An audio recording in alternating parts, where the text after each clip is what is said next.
The Kybalion, by 3 initiates. Introduction. We take great pleasure in presenting to the attention of students and investigators of the secret doctrines this little work based upon the world-old Hermetic teachings. There has been so little written upon this subject, notwithstanding the countless references to the teachings in the many works upon occultism, that the many earnest searchers after the arcane truths will doubtless welcome the appearance of this present volume. The purpose of this work is not the enunciation of any special philosophy or doctrine, but rather is to give to the students a statement of the truth that will serve to reconcile the many bits of occult knowledge that they may have acquired, but which are apparently opposed to each other, and which often serve to discourage and disgust the beginner in the study. Our intent is not to erect a new temple of knowledge, but rather to place in the hands of the student a master key with which he may open the many inner doors in the temple of mystery through the main portals he has already entered. There is no portion of the occult teachings possessed by the world which have been so closely guarded as the fragments of the Hermetic teachings which have come down to us over the tens of centuries which have elapsed since the lifetime of its great founder, Hermes Trismegistus, the scribe of the gods, who dwelt in old Egypt in the days when the present race of men was in its infancy.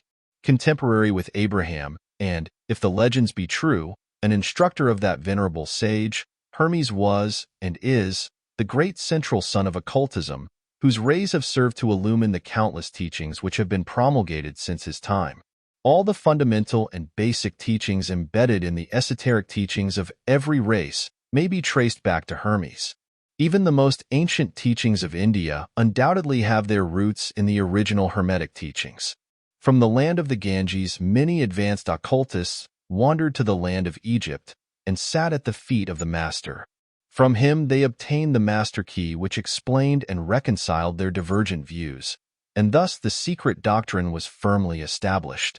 From other lands also came the learned ones, all of whom regarded Hermes as the master of masters, and his influence was so great that in spite of the many wanderings from the path on the part of the centuries of teachers in these different lands, there may still be found a certain basic resemblance and correspondence which underlies the many and often quite divergent theories entertained and taught by the occultists of these different lands today. The student of comparative religions will be able to perceive the influence of the Hermetic teachings in every religion worthy of the name, now known to man, whether it be a dead religion or one in full vigor in our own times.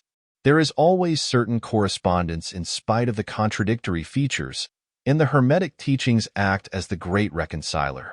The life work of Hermes seems to have been in the direction of planting the great seed truth which has grown and blossomed in so many strange forms, rather than to establish a school of philosophy which would dominate the world's thought. But, nevertheless, the original truths taught by him have been kept intact in their original purity by a few men each age, who, refusing great numbers of half-developed students and followers, followed the Hermetic custom and reserved their truth for the few who were ready to comprehend and master it. From lip to ear the truth has been handed down among the few. There have always been a few initiates in each generation, in the various lands of the earth, who kept alive the sacred flame of the Hermetic teachings, and such have always been willing to use their lamps to relight the lesser lamps of the outside world, when the light of truth grew dim and clouded by reason of neglect, and when the wicks became clogged with foreign matter.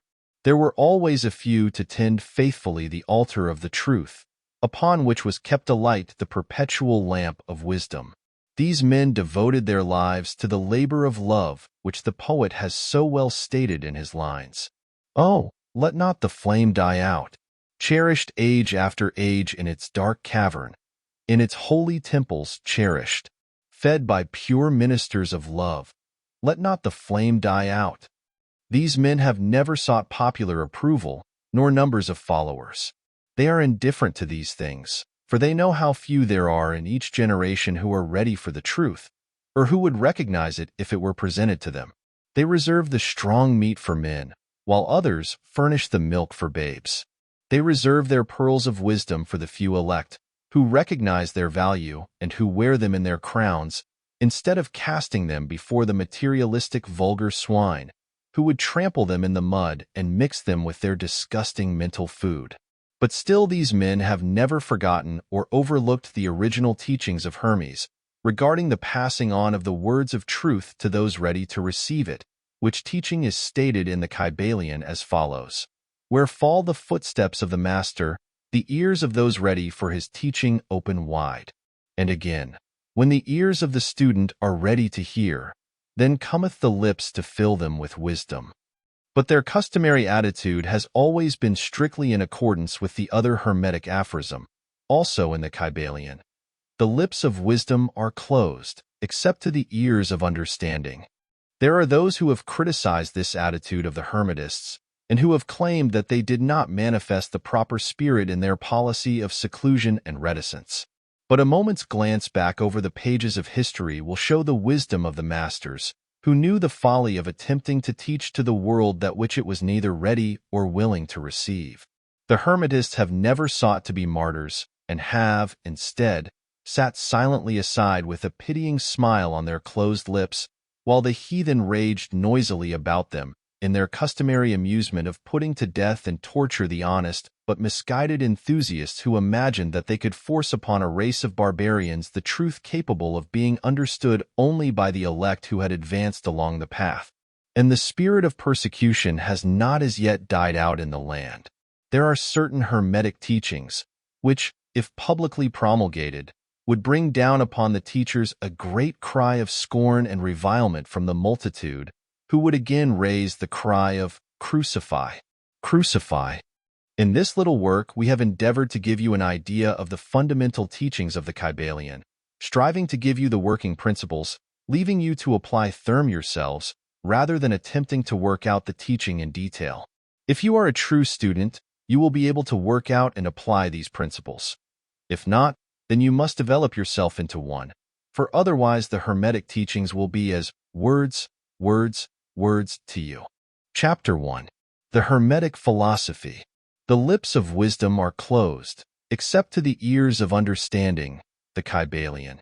From old Egypt have come the fundamental esoteric and occult teachings which have so strongly influenced the philosophies of all races, nations, and peoples for several thousand years. Egypt, the home of the pyramids and the Sphinx, was the birthplace of the hidden wisdom and mystic teachings. From her secret doctrine all nations have borrowed.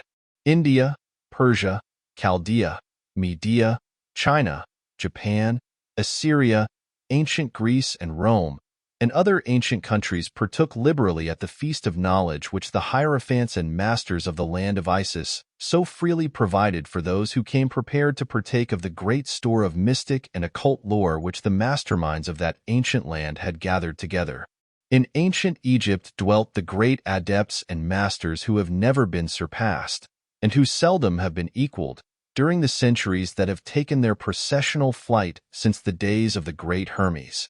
In Egypt was located the great lodge of lodges of the mystics.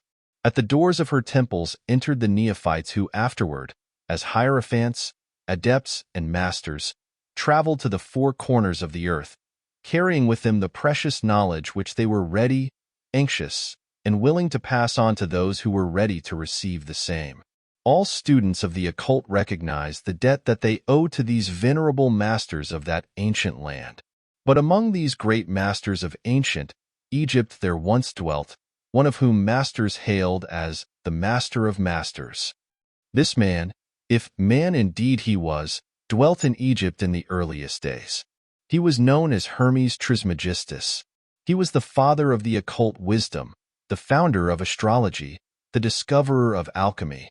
The details of his life story are lost to history, owing to the lapse of the years, though several of the ancient countries disputed with each other in their claims to the honor of having furnished his birthplace, and this thousands of years ago.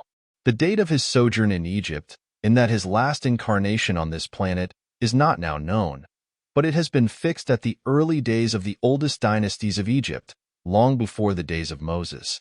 The best authorities regard him as a contemporary of Abraham, and some of the Jewish traditions go so far as to claim that Abraham acquired a portion of his mystic knowledge from Hermes himself.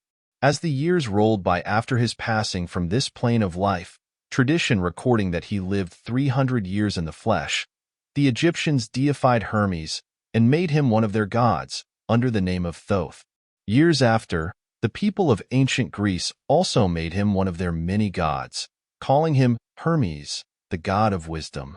The Egyptians revered his memory for many centuries, yes, tens of centuries, calling him the scribe of the gods and bestowing upon him, distinctively, his ancient title, Trismegistus, which means the thrice great, the great, the greatest great, etc. In all the ancient lands, the name of Hermes Trismegistus was revered, the name being synonymous with the fount of wisdom. Even to this day, we use the term hermetic in the sense of secret, sealed so that nothing can escape, etc., and this by reason of the fact that the followers of Hermes always observed the principle of secrecy in their teachings. They did not believe in casting pearls before swine, but rather held to the teaching milk for babes, meat for strong men, both of which maxims are familiar to readers of the Christian scriptures, but both of which had been used by the Egyptians for centuries before the Christian era. And this policy of careful dissemination of the truth has always characterized the Hermetics, even unto the present day. The Hermetic teachings are to be found in all lands, among all religions, but never identified with any particular country, nor with any particular religious sect. This because of the warning of the ancient teachers against allowing the secret doctrine to become crystallized into a creed. The wisdom of this caution is apparent to all students of history. The ancient occultism of India and Persia degenerated and was largely lost, owing to the fact that the teachers became priests and so mixed theology with the philosophy, the result being that the occultism of India and Persia has been gradually lost amidst the mass of religious superstition, cults, creeds, and gods. So it was with ancient Greece and Rome.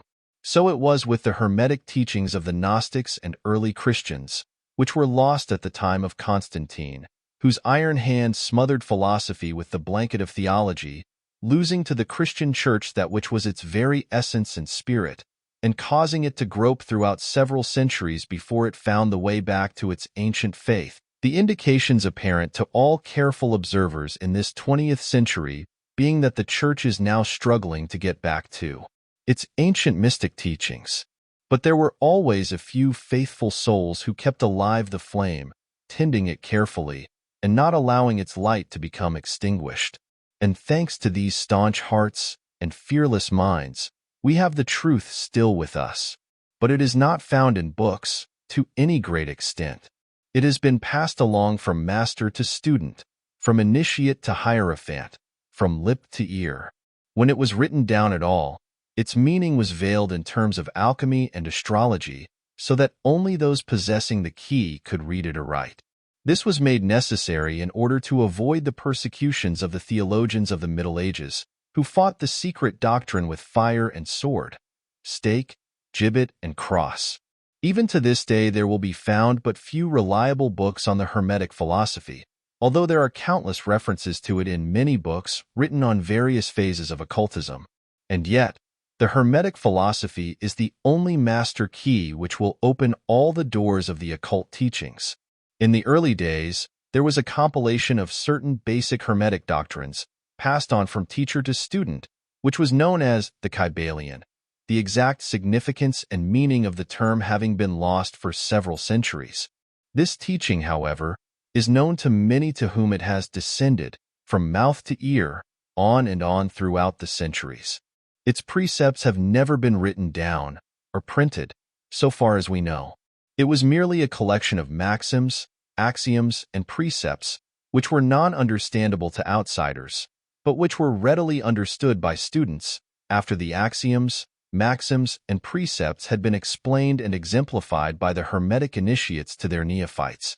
These teachings really constituted the basic principles of the art of Hermetic alchemy, which, contrary to the general belief, dealt in the mastery of mental forces, rather than material elements, the transmutation of one kind of mental vibrations into others, instead of the changing of one kind of metal into another. The legends of the Philosopher's Stone, which would turn base metal into gold, was an allegory relating to Hermetic philosophy, readily understood by all students of true Hermeticism. In this little book, of which this is the first lesson, we invite our students to examine into the Hermetic teachings, as set forth in the Kybalion, and as explained by ourselves, humble students of the teachings, who, while bearing the title of initiates, are still students at the feet of Hermes, the Master. We herein give you many of the maxims, axioms, and precepts of the Kybalion, accompanied by explanations and illustrations which we deem likely to render the teachings more easily comprehended by the modern student, particularly as the original text is purposely veiled in obscure terms. The original maxims, axioms, and precepts of the Kybalion are printed herein, in italics, the proper credit being given. Our own work is printed in the regular way, in the body of the work. We trust that the many students to whom we now offer this little work will derive as much benefit from the study of its pages as have the many who have gone on before, treading the same path to mastery throughout the centuries that have passed since the times of Hermes Trismegistus, the master of masters, the great. In the words of the Kybalion, where fall the footsteps of the master, the ears of those ready for his teaching open wide. The Kybalion. When the ears of the student are ready to hear, then cometh the lips to fill them with wisdom. The Kybalion. So that according to the teachings, the passage of this book to those ready for the instruction will attract the attention of such as are prepared to receive the teaching. And likewise, when the pupil is ready to receive the truth, then will this little book come to him or her. Such is the law. The Hermetic principle of cause and effect, in its aspect of the law of attraction, will bring lips and ear together, pupil and book in company. So mote it be. Chapter 2. The 7 Hermetic Principles. The principles of truth are 7. He who knows these understandingly possesses the magic key before whose touch all the doors of the temple fly open. The Kybalion. The 7 Hermetic Principles, upon which the entire Hermetic philosophy is based, are as follows. 1. The Principle of Mentalism. 2. The Principle of Correspondence. 3. The Principle of Vibration. 4. The Principle of Polarity. 5. The Principle of Rhythm. 6. The Principle of Cause and Effect. 7. The Principle of Gender. These 7 principles will be discussed and explained as we proceed with these lessons. A short explanation of each, however, may as well be given at this point. 1. The Principle of Mentalism. The all is mind. The universe is mental. The Kybalion. This principle embodies the truth that all is mind. It explains that the all, which is the substantial reality underlying all the outward manifestations and appearances which we know under the terms of the material universe, the phenomena of life, matter, energy, and, in short, all that is apparent to our material senses, is spirit, which in itself is unknowable and undefinable, but which may be considered and thought of as an universal, infinite, living mind. It also explains that all the phenomenal world or universe is simply a mental creation of the all, subject to the laws of created things, and that the universe, as a whole, and in its parts or units, has its existence in the mind of the all, in which mind we live and move and have our being. This principle, by establishing the mental nature of the universe, easily explains all of the varied mental and psychic phenomena that occupy such a large portion of the public attention, and which, without such explanation, are non-understandable and defy scientific treatment. An understanding of this great Hermetic principle of mentalism enables the individual to readily grasp the laws of the mental universe, and to apply the same to his well-being and advancement. The Hermetic student is enabled to apply intelligently the great mental laws, instead of using them in a haphazard manner. With the master key in his possession, the student may unlock the many doors of the mental and psychic temple of knowledge, and enter the same freely and intelligently. This principle explains the true nature of energy, power, and matter, and why and how all these are subordinate to the mastery of mind. One of the old Hermetic masters wrote, long ages ago, "He who grasps the truth of the mental nature of the universe is well advanced on the path to mastery." And these words are as true today as at the time they were first written. Without this master key, mastery is impossible, and the student knocks in vain at the many doors of the temple. 2. The principle of correspondence.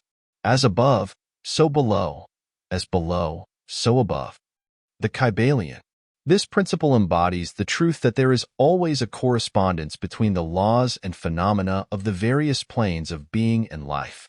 The old Hermetic axiom ran in these words, as above, so below. As below, so above. And the grasping of this principle gives one the means of solving many a dark paradox and hidden secret of nature. There are planes beyond our knowing, but when we apply the principle of correspondence to them, we are able to understand much that would otherwise be unknowable to us. This principle is of universal application and manifestation on the various planes of the material, mental, and spiritual universe. It is an universal law. The ancient Hermetists considered this principle as one of the most important mental instruments by which man was able to pry aside the obstacles which hid from view the unknown. Its use even tore aside the veil of Isis to the extent that a glimpse of the face of the goddess might be caught. Just as a knowledge of the principles of geometry enables man to measure distant suns and their movements while seated in his observatory, so a knowledge of the principle of correspondence enables man to reason intelligently from the known to the unknown. Studying the monad, he understands the archangel. 3. The principle of vibration. Nothing rests, everything moves, everything vibrates. The Kybalion. This principle embodies the truth that everything is in motion, everything vibrates, nothing is at rest, facts which modern science endorses, and which each new scientific discovery tends to verify. And yet this Hermetic principle was enunciated thousands of years ago by the masters of ancient Egypt. This principle explains that the differences between different manifestations of matter, energy, mind, and even spirit result largely from varying rates of vibration. From the all, which is pure spirit, down to the grossest form of matter, all is in vibration. The higher the vibration, the higher the position in the scale. The vibration of spirit is at such an infinite rate of intensity and rapidity that it is practically at rest, just as a rapidly moving wheel seems to be motionless. And at the other end of the scale, there are gross forms of matter whose vibrations are so low as to seem at rest. Between these poles, there are millions upon millions of varying degrees of vibration, from corpuscle and electron, atom and molecule, to worlds and universes. Everything is in vibratory motion. This is also true on the planes of energy and force, which are but varying degrees of vibration, and also on the mental planes, whose states depend upon vibrations, and even onto the spiritual planes. An understanding of this principle, with the appropriate formulas, enables Hermetic students to control their own mental vibrations as well as those of others.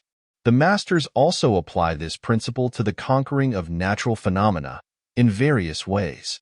He who understands the principle of vibration has grasped the scepter of power, says one of the old writers. 4. The principle of polarity. Everything is dual. Everything has poles.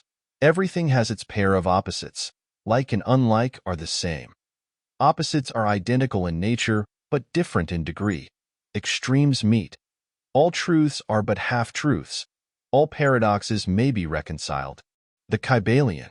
This principle embodies the truth that everything is dual. Everything has two poles. Everything has its pair of opposites, all of which were old Hermetic axioms. It explains the old paradoxes that have perplexed so many, which have been stated as follows.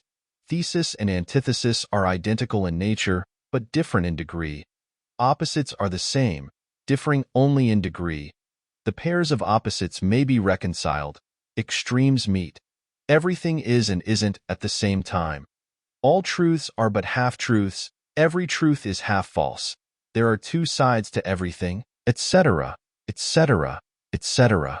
It explains that in everything there are two poles, or opposite aspects, and that opposites are really only the two extremes of the same thing, with many varying degrees between them.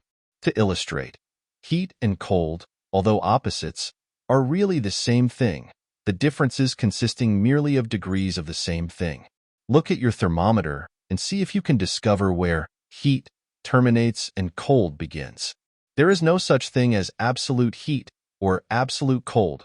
The two terms heat and cold simply indicate varying degrees of the same thing, and that same thing which manifests as heat and cold is merely a form, variety, and rate of vibration. So, heat and cold are simply the two poles of that which we call heat, and the phenomena attendant thereupon are manifestations of the principle of polarity. The same principle manifests in the case of light and darkness, which are the same thing, the difference consisting of varying degrees between the two poles of the phenomena. Where does darkness leave off and light begin? What is the difference between large and small? Between hard and soft? Between black and white? Between sharp and dull? Between noise and quiet? Between high and low? Between positive and negative? The principle of polarity explains these paradoxes, and no other principle can supersede it. The same principle operates on the mental plane. Let us take a radical and extreme example, that of love and hate, two mental states apparently totally different. And yet there are degrees of hate and degrees of love, and a middle point in which we use the terms like or dislike, which shade into each other so gradually that sometimes we are at a loss to know whether we like or dislike or neither. And all are simply degrees of the same thing, as you will see if you will but think a moment. And more than this, and considered of more importance by the Hermetists, it is possible to change the vibrations of hate to the vibrations of love in one's own mind and in the minds of others. Many of you who read these lines have had personal experiences of the involuntary rapid transition from love to hate and the reverse, in your own case and that of others. And you will therefore realize the possibility of this being accomplished by the use of the will, by means of the Hermetic formulas. Good and evil are but the poles of the same thing, and the Hermetist understands the art of transmuting evil into good, by means of an application of the principle of polarity. In short, the art of polarization becomes a phase of mental alchemy known and practiced by the ancient and modern Hermetic masters. An understanding of the principle will enable one to change his own polarity, as well as that of others, if he will devote the time and study necessary to master the art. 5. The principle of rhythm. Everything flows out and in. Everything has its tides. All things rise and fall. The pendulum swing manifests in everything. The measure of the swing to the right is the measure of the swing to the left. Rhythm compensates. The Kybalion. This principle embodies the truth that in everything there is manifested a measured motion to and fro, a flow and inflow, a swing backward and forward, a pendulum-like movement, a tide-like ebb and flow, a high tide and low tide, between the two poles which exist in accordance with the principle of polarity described a moment ago. There is always an action and a reaction, an advance and a retreat, a rising and a sinking. This is in the affairs of the universe, suns, worlds, men, animals, mind, energy, and matter. This law is manifest in the creation and destruction of worlds, in the rise and fall of nations, in the life of all things, and finally in the mental states of man. And it is with this latter that the Hermetists find the understanding of the principle most important. The Hermetists have grasped this principle, finding its universal application, and have also discovered certain means to overcome its effects in themselves by the use of the appropriate formulas and methods. They apply the mental law of neutralization. They cannot annul the principle or cause it to cease its operation, but they have learned how to escape its effects upon themselves to a certain degree depending upon the mastery of the principle. They have learned how to use it instead of being used by it. In this and similar methods consists the art of the Hermetists. The master of Hermetics polarizes himself at the point at which he desires to rest, and then neutralizes the rhythmic swing of the pendulum which would tend to carry him to the other pole. All individuals who have attained any degree of self-mastery do this to a certain degree, more or less unconsciously, but the master does this consciously, and by the use of his will, and attains a degree of poise and mental firmness almost impossible of belief on the part of the masses who are swung backward and forward like a pendulum. This principle and that of polarity have been closely studied by the Hermetists, and the methods of counteracting, neutralizing, and using them form an important part of the Hermetic mental alchemy. 6. The principle of cause and effect. Every cause has its effect. Every effect has its cause. Everything happens according to law. Chance is but a name for law not recognized. There are many planes of causation, but nothing escapes the law. The Kybalion. This principle embodies the fact that there is a cause for every effect, an effect from every cause. It explains that everything happens according to law, that nothing ever merely happens, that there is no such thing as chance, that while there are various planes of cause and effect, the higher dominating the lower planes, still nothing ever entirely escapes the law. The Hermetists understand the art and methods of rising above the ordinary plane of cause and effect to a certain degree, and by mentally rising to a higher plane they become causers instead of effects. The masses of people are carried along, obedient to environment, the wills and desires of others stronger than themselves, heredity, suggestion, and other outward causes moving them about like pawns on the chessboard of life. But the masters, rising to the plane above, dominate their moods, characters, qualities, and powers, as well as the environment surrounding them, and become movers instead of pawns. They help to play the game of life, instead of being played and moved about by other wills and environment. They use the principle instead of being its tools. The masters obey the causation of the higher planes, but they help to rule on their own plane. In this statement there is condensed a wealth of Hermetic knowledge. Let him read who can. 7. The principle of gender. Gender is in everything. Everything has its masculine and feminine principles. Gender manifests on all planes. The Kybalion. This principle embodies the truth that there is gender manifested in everything, the masculine and feminine principles ever at work. This is true not only of the physical plane, but of the mental and even the spiritual planes. On the physical plane, the principle manifests as sex. On the higher planes it takes higher forms, but the principle is ever the same. No creation, physical, mental, or spiritual, is possible without this principle. An understanding of its laws will throw light on many a subject that has perplexed the minds of men. The principle of gender works ever in the direction of generation, regeneration, and creation. Everything and every person contains the two elements or principles, or this great principle within it, him or her. Every male thing has the female element also. Every female contains also the male principle. If you would understand the philosophy of mental and spiritual creation, generation, and regeneration, you must understand and study this Hermetic principle. It contains the solution of many mysteries of life. We caution you that this principle has no reference to the many base, pernicious, and degrading lustful theories, teachings, and practices, which are taught under fanciful titles, and which are a prostitution of the great natural principle of gender. Such base revivals of the ancient, infamous forms of phallicism tend to ruin mind, body, and soul, and the Hermetic philosophy has ever sounded the warning note against these degraded teachings which tend toward lust, licentiousness, and perversion of nature's principles. If you seek such teachings, you must go elsewhere for them. Hermeticism contains nothing for you along these lines. To the pure, all things are pure. To the base, all things are base. Chapter 3. Mental Transmutation. Mind, as well as metals and elements, may be transmuted from state to state, degree to degree, condition to condition, pole to pole, vibration to vibration. True Hermetic transmutation is a mental art. The Kybalion. As we have stated, the Hermetists were the original alchemists, astrologers, and psychologists, Hermes having been the founder of these schools of thought. From astrology has grown modern astronomy. From alchemy has grown modern chemistry. From the mystic psychology has grown the modern psychology of the schools. But it must not be supposed that the ancients were ignorant of that which the modern schools suppose to be their exclusive and special property.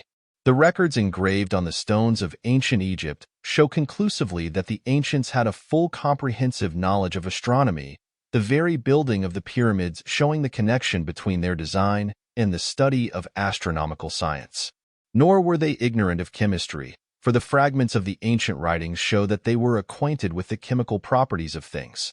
In fact, the ancient theories regarding physics are being slowly verified by the latest discoveries of modern science, notably those relating to the constitution of matter. Nor must it be supposed that they were ignorant of the so-called modern discoveries in psychology. On the contrary, the Egyptians were especially skilled in the science of psychology, particularly in the branches that the modern schools ignore, but which, nevertheless, are being uncovered under the name of psychic science, which is perplexing the psychologists of today and making them reluctantly admit that there may be something in it after all. The truth is that beneath the material chemistry, astronomy, and psychology, that is, the psychology in its phase of brain action, the ancients possessed a knowledge of transcendental astronomy, called astrology, of transcendental chemistry, called alchemy, of transcendental psychology, called mystic psychology. They possessed the inner knowledge as well as the outer knowledge, the latter alone being possessed by modern scientists. Among the many secret branches of knowledge possessed by the Hermetists was that known as mental transmutation, which forms the subject matter of this lesson. Transmutation is a term usually employed to designate the ancient art of the transmutation of metals, particularly of the base metals into gold. The word transmute means to change from one nature, form, or substance into another, to transform, Webster. And accordingly, mental transmutation means the art of changing and transforming mental states, forms, and conditions into others. So you may see that mental transmutation is the art of mental chemistry, if you like the term, a form of practical mystic psychology. But this means far more than appears on the surface. Transmutation, alchemy, or chemistry on the mental plane is important enough in its effects, to be sure, and if the art stopped there it would still be one of the most important branches of study known to man. But this is only the beginning. Let us see why. The first of the 7 Hermetic principles is the principle of mentalism, the axiom of which is, the all is mind. The universe is mental, which means that the underlying reality of the universe is mind, and the universe itself is mental, that is, existing in the mind of the all. We shall consider this principle in succeeding lessons, but let us see the effect of the principle if it be assumed to be true. If the universe is mental in its nature, then mental transmutation must be the art of changing the conditions of the universe, along the lines of matter, force, and mind. So you see, therefore, that mental transmutation is really the magic of which the ancient writers had so much to say in their mystical works, and about which they gave so few practical instructions. If all be mental, then the art which enables one to transmute mental conditions must render the master the controller of material conditions, as well as those ordinarily called mental. As a matter of fact, none but advanced mental alchemists have been able to attain the degree of power necessary to control the grosser physical conditions, such as the control of the elements of nature, the production or cessation of tempests, the production and cessation of earthquakes and other great physical phenomena. But that such men have existed, and do exist today, is a matter of earnest belief to all advanced occultists of all schools. That the masters exist and have these powers, the best teachers assure their students, having had experiences which justify them in such belief and statements. These masters do not make public exhibitions of their powers, but seek seclusion from the crowds of men in order to better work their way along the path of attainment. We mention their existence, at this point, merely to call your attention to the fact that their power is entirely mental and operates along the lines of the higher mental transmutation under the Hermetic principle of mentalism. The universe is mental, the Kybalion, but students and Hermetists of lesser degree than masters, the initiates and teachers, are able to freely work along the mental plane in mental transmutation. In fact, all that we call psychic phenomena, mental influence, mental science, new thought phenomena, etc., operates along the same general lines, for there is but one principle involved, no matter by what name the phenomena be called. The student and practitioner of mental transmutation works among the mental plane, transmuting mental conditions, states, etc., into others, according to various formulas, more or less efficacious. The various treatments, affirmations, denials, etc., of the schools of mental science are but formulas, often quite imperfect and unscientific, of the Hermetic art. The majority of modern practitioners are quite ignorant compared to the ancient masters, for they lack the fundamental knowledge upon which the work is based. Not only may the mental states, etc., of oneself be changed or transmuted by Hermetic methods, but also the states of others may be, and are, constantly transmuted in the same way, usually unconsciously, but often consciously by some understanding the laws and principles, in cases where the people affected are not informed of the principles of self-protection. And more than this, as many students and practitioners of modern mental science know, every material condition depending upon the minds of other people may be changed or transmuted in accordance with the earnest desire, will, and treatments of person desiring changed conditions of life. The public are so generally informed regarding these things at present that we do not deem it necessary to mention the same at length, our purpose at this point being merely to show the Hermetic principle and art underlying all of these various forms of practice, good and evil, for the force can be used in opposite directions according to the Hermetic principles of polarity. In this little book, we shall state the basic principles of mental transmutation, that all who read may grasp the underlying principles, and thus possess the master key that will unlock the many doors of the principle of polarity. We shall now proceed to a consideration of the first of the Hermetic seven principles, the principle of mentalism, in which is explained the truth that the all is mind. The universe is mental, in the words of the Kybalion. We ask the close attention and careful study of this great principle on the part of our students, for it is really the basic principle of the whole Hermetic philosophy and of the Hermetic art of mental transmutation. Chapter 4. The All. Under and back of the universe of time, space, and change is ever to be found the substantial reality, the fundamental truth. The Kybalion. Substance means that which underlies all outward manifestations, the essence, the essential reality, the thing in itself, etc. Substantial means actually existing, being the essential element, being real, etc. Reality means the state of being real, true, enduring, valid, fixed, permanent, actual, etc. Under and behind all outward appearances or manifestations, there must always be a substantial reality. This is the law. Man, considering the universe, of which he is a unit, sees nothing but change in matter, forces, and mental states. He sees that nothing really is, but that everything is becoming and changing. Nothing stands still, everything is being born, growing, dying. The very instant a thing reaches its height, it begins to decline. The law of rhythm is in constant operation. There is no reality, enduring quality, fixity, or substantiality in anything. Nothing is permanent but change. He sees all things evolving from other things and resolving into other things, constant action and reaction, inflow and outflow, building up and tearing down, creation and destruction, birth, growth, and death. Nothing endures but change. And if he be a thinking man, he realizes that all of these changing things must be but outward appearances or manifestations of some underlying power, some substantial reality. All thinkers, in all lands and in all times, have assumed the necessity for postulating the existence of this substantial reality. All philosophies worthy of the name have been based upon this thought.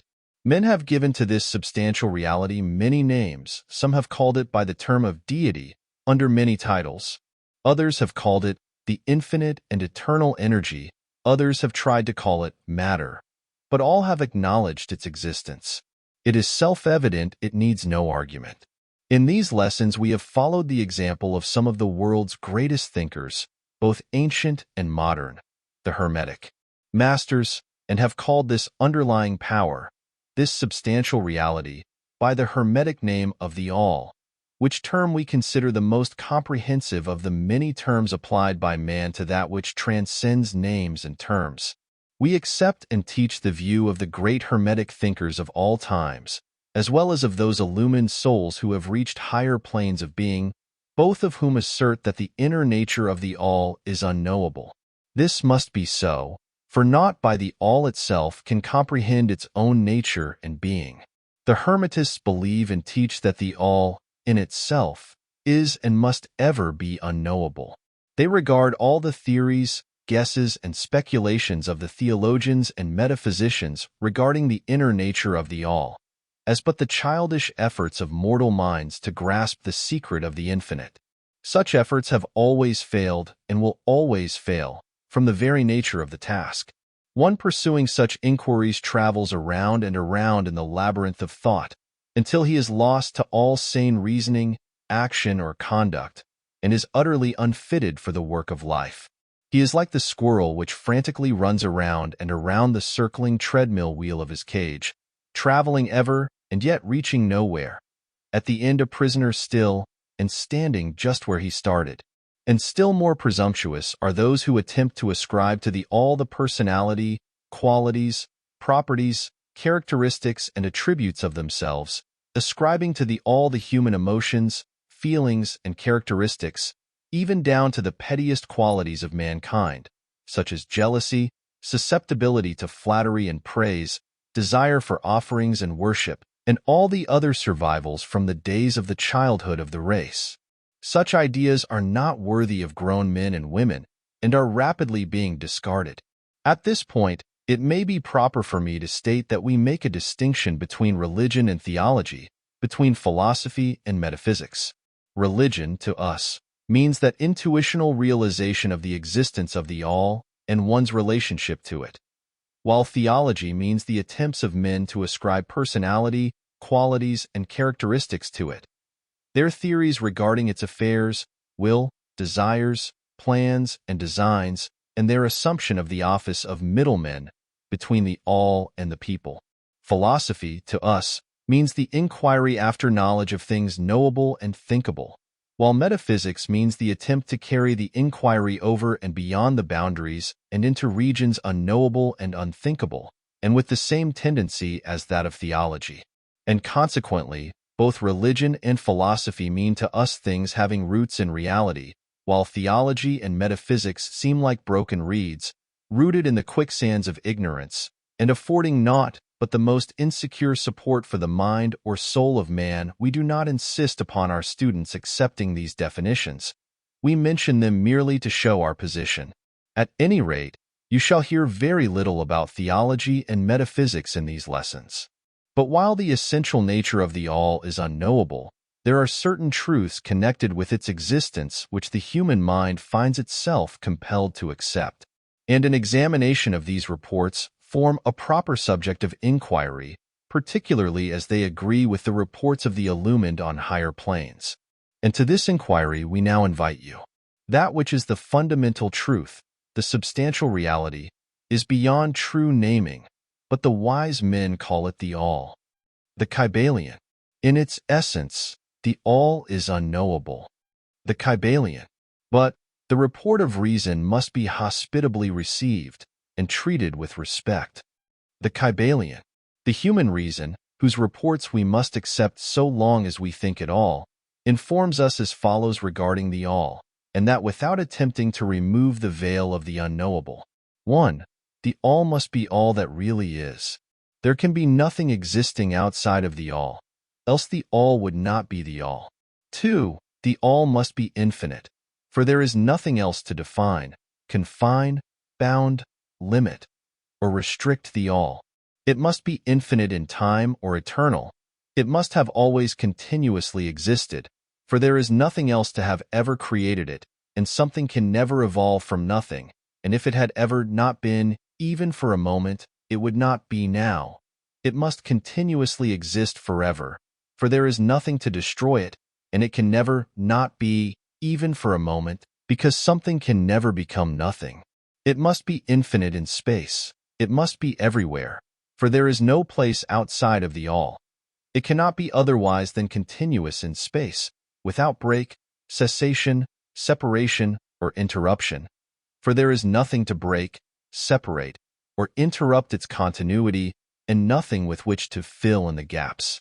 It must be infinite in power or absolute, for there is nothing to limit, restrict, restrain, confine, disturb, or condition it. It is subject to no other power, for there is no other power. 3. The all must be immutable, or not subject to change in its real nature, for there is nothing to work changes upon it, nothing into which it could change, nor from which it could have changed. It cannot be added to nor subtracted from, increased nor diminished, nor become greater or lesser in any respect whatsoever. It must have always been, and must always remain, just what it is now. The all, there has never been, is not now, and never will be, anything else into which it can change. The all being infinite, absolute, eternal, and unchangeable, it must follow that anything finite, changeable, fleeting, and conditioned cannot be the all. And as there is nothing outside of the all in reality, then any and all such finite things must be as nothing in reality. Now do not become befogged, nor frightened. We are not trying to lead you into the Christian Science field under cover of Hermetic philosophy. There is a reconciliation of this apparently contradictory state of affairs. Be patient, we will reach it in time. We see around us that which is called matter, which forms the physical foundation for all forms. Is the all merely matter? Not at all. Matter cannot manifest life or mind, and as life and mind are manifested in the universe, the all cannot be matter, for nothing rises higher than its own source. Nothing is ever manifested in an effect that is not in the cause. Nothing is evolved as a consequent that is not involved as an antecedent. And then modern science informs us that there is really no such thing as matter, that what we call matter is merely interrupted energy or force, that is, energy or force at a low rate of vibration. As a recent writer has said, matter has melted into mystery. Even material science has abandoned the theory of matter, and now rests on the basis of energy. Then is the all mere energy or force? Not energy or force as the materialists use the terms, for their energy and force are blind, mechanical things, devoid of life or mind. Life and mind can never evolve from blind energy or force for the reason given a moment ago.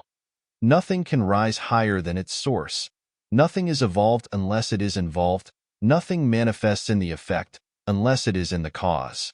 And so the all cannot be mere energy or force, for if it were, then there would be no such things as life and mind in existence, and we know better than that, for we are alive and using mind to consider this very question, and so are those who claim that energy or force is everything. What is there then higher than matter or energy that we know to be existent in the universe? Life and mind in all their varying degrees of unfoldment. Then, you ask, do you mean to tell us that the all is life and mind? Yes and no, is our answer. If you mean life and mind as we poor petty mortals know them, we say no. The all is not that. But what kind of life and mind do you mean, you ask? The answer is living mind, as far above that which mortals know by those words, as life and mind are higher than mechanical forces or matter. Infinite living mind as compared to finite life and mind.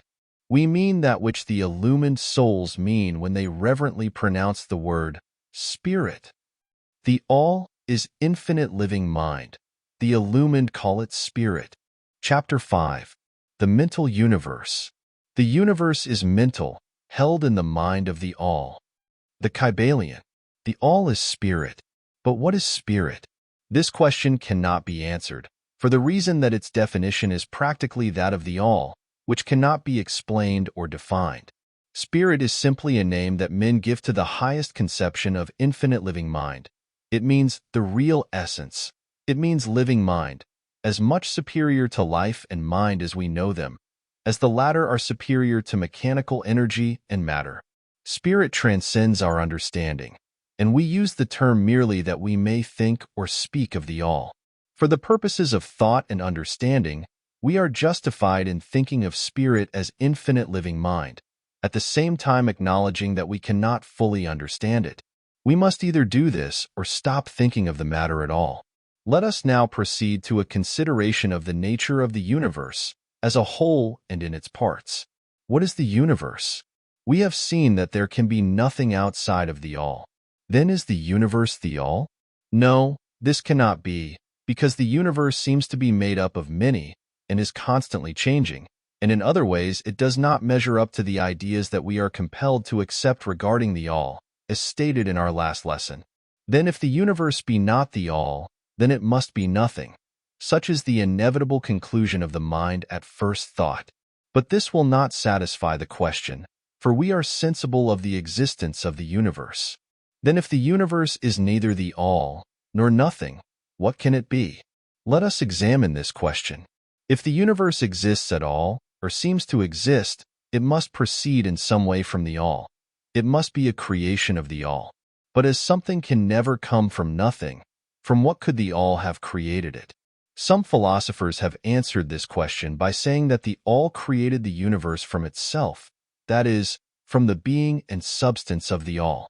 But this will not do, for the all cannot be subtracted from, nor divided, as we have seen, and then again, if this be so, would not each particle in the universe be aware of its being the all? The all could not lose its knowledge of itself, nor actually become an atom, or blind force, or lowly living thing. Some men, indeed, realizing that the all is indeed all, and also recognizing that they, the men, existed, have jumped to the conclusion that they and the all were identical, and they have filled the air with shouts of "I am God," to the amusement of the multitude and the sorrow of sages. The claim of the corpuscle that "I am man" would be modest in comparison. But what indeed is the universe, if it be not the all, not yet created by the all having separated itself into fragments? What else can it be? Of what else can it be made? This is the great question. Let us examine it carefully.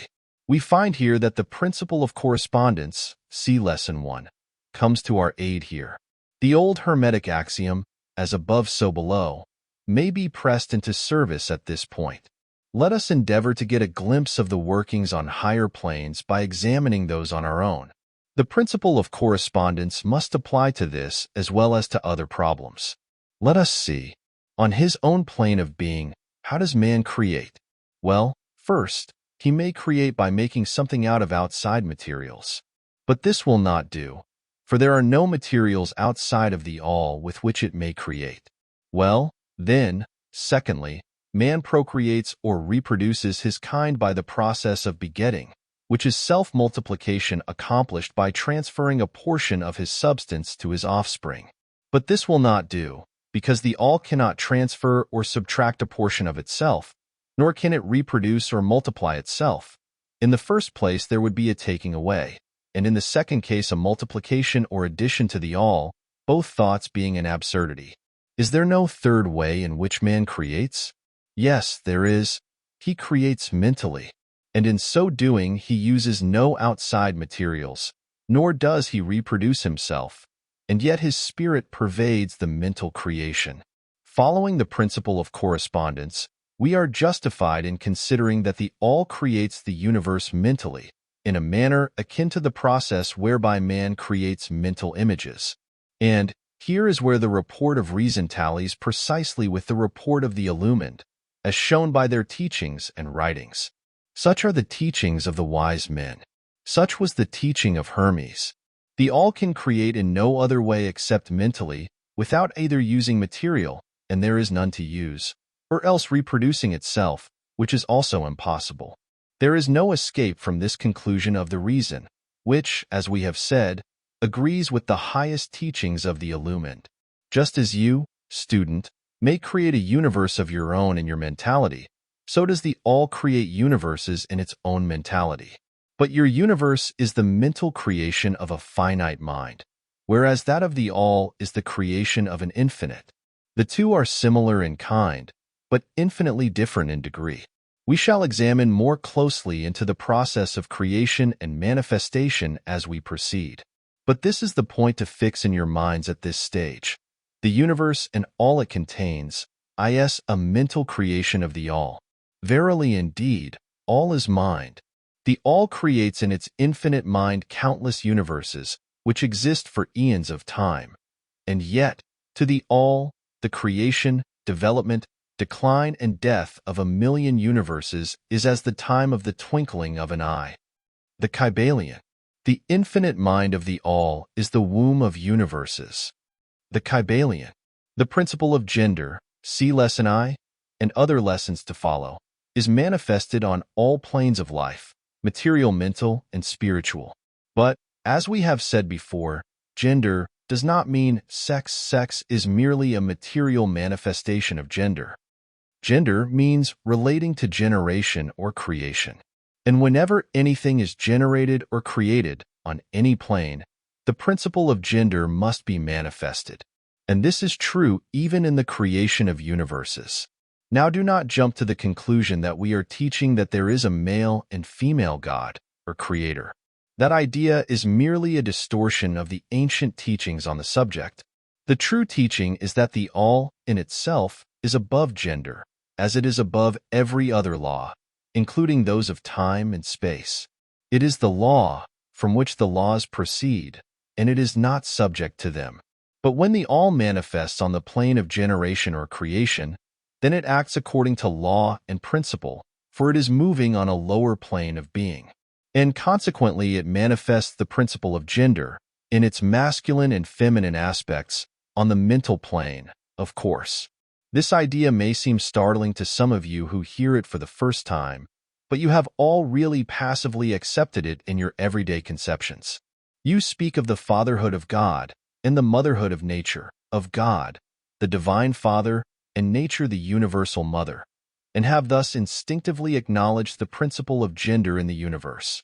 Is this not so? But the Hermetic teaching does not imply a real duality. The All is one. The two aspects are merely aspects of manifestation. The teaching is that the masculine principle manifested by the All stands, in a way, apart from the actual mental creation of the universe. It projects its will toward the feminine principle, which may be called nature, whereupon the latter begins the actual work of the evolution of the universe from simple centers of activity onto man, and then on and on still higher, all according to well-established and firmly enforced laws of nature. If you prefer the old figures of thought, you may think of the masculine principle as God, the Father, and of the feminine principle as nature, the universal mother, from whose womb all things have been born. This is more than a mere poetic figure of speech. It is an idea of the actual process of the creation of the universe. But always remember that the All is but one, and that in its infinite mind the universe is generated, created, and exists. It may help you to get the proper idea if you will apply the law of correspondence to yourself and your own mind. You know that the part of you which you call I, in a sense, stands apart and witnesses the creation of mental images in your own mind. The part of your mind in which the mental generation is accomplished may be called the me in distinction from the I, which stands apart and witnesses and examines the thoughts, ideas, and images of the me. As above, so below, remember, and the phenomena of one plane may be employed to solve the riddles of higher or lower planes. Is it any wonder that you, the child, feel that instinctive reverence for the All, which feeling we call religion, that respect and reverence for the Father mind? Is it any wonder that, when you consider the works and wonders of nature, you are overcome with a mighty feeling which has its roots away down in your inmost being? It is the mother mind that you are pressing close up to, like a babe to the breast. Do not make the mistake of supposing that the little world you see around you, the earth, which is a mere grain of dust in the universe, is the universe itself. There are millions upon millions of such worlds and greater, and there are millions of such universes in existence within the infinite mind of the All. And even in our own little solar system there are regions and planes of life far higher than ours, and beings compared to which we earthbound mortals are as the slimy life forms that dwell on the ocean's bed when compared to man. There are beings with powers and attributes higher than man has ever dreamed of the gods possessing. And yet these beings were once as you, and still lower. And you will be even as they, and still higher in time. For such is the destiny of man as reported by the illumined. And death is not real, even in the relative sense. It is but birth to a new life. And you shall go on, and on, and on, to higher and still higher planes of life, for eons upon eons of time. The universe is your home, and you shall explore its farthest recesses before the end of time. You are dwelling in the infinite mind of the All, and your possibilities and opportunities are infinite, both in time and space. And at the end of the grand cycle of eons, when the All shall draw back into itself all of its creations, you will go gladly, for you will then be able to know the whole truth of being at one with the All. Such is the report of the illumined, those who have advanced well along the path. And in the meantime, rest calm and serene. You are safe and protected by the infinite power of the Father-Mother mind. Within the Father-Mother mind, mortal children are at home. The Kybalion. There is not one who is fatherless nor motherless in the universe. The Kybalion. Chapter 6. The Divine Paradox. The half-wise, recognizing the comparative unreality of the universe, imagine that they may defy its laws. Such are vain and presumptuous fools, and they are broken against the rocks and torn asunder by the elements by reason of their folly. The truly wise, knowing the nature of the universe, use law against laws, the higher against the lower, and by the art of alchemy transmute that which is undesirable into that which is worthy, and thus triumph. Mastery consists not in abnormal dreams, visions, and fantastic imaginings or living, but in using the higher forces against the lower, escaping the pains of the lower planes by vibrating on the higher. Transmutation, not presumptuous denial, is the weapon of the master. The Kybalion. This is the paradox of the universe, resulting from the principle of polarity which manifests when the All begins to create. Hearken to it, for it points the difference between half-wisdom and wisdom. While to the infinite All, the universe, its laws, its powers, its life, its phenomena, are as things witnessed in the state of meditation or dream.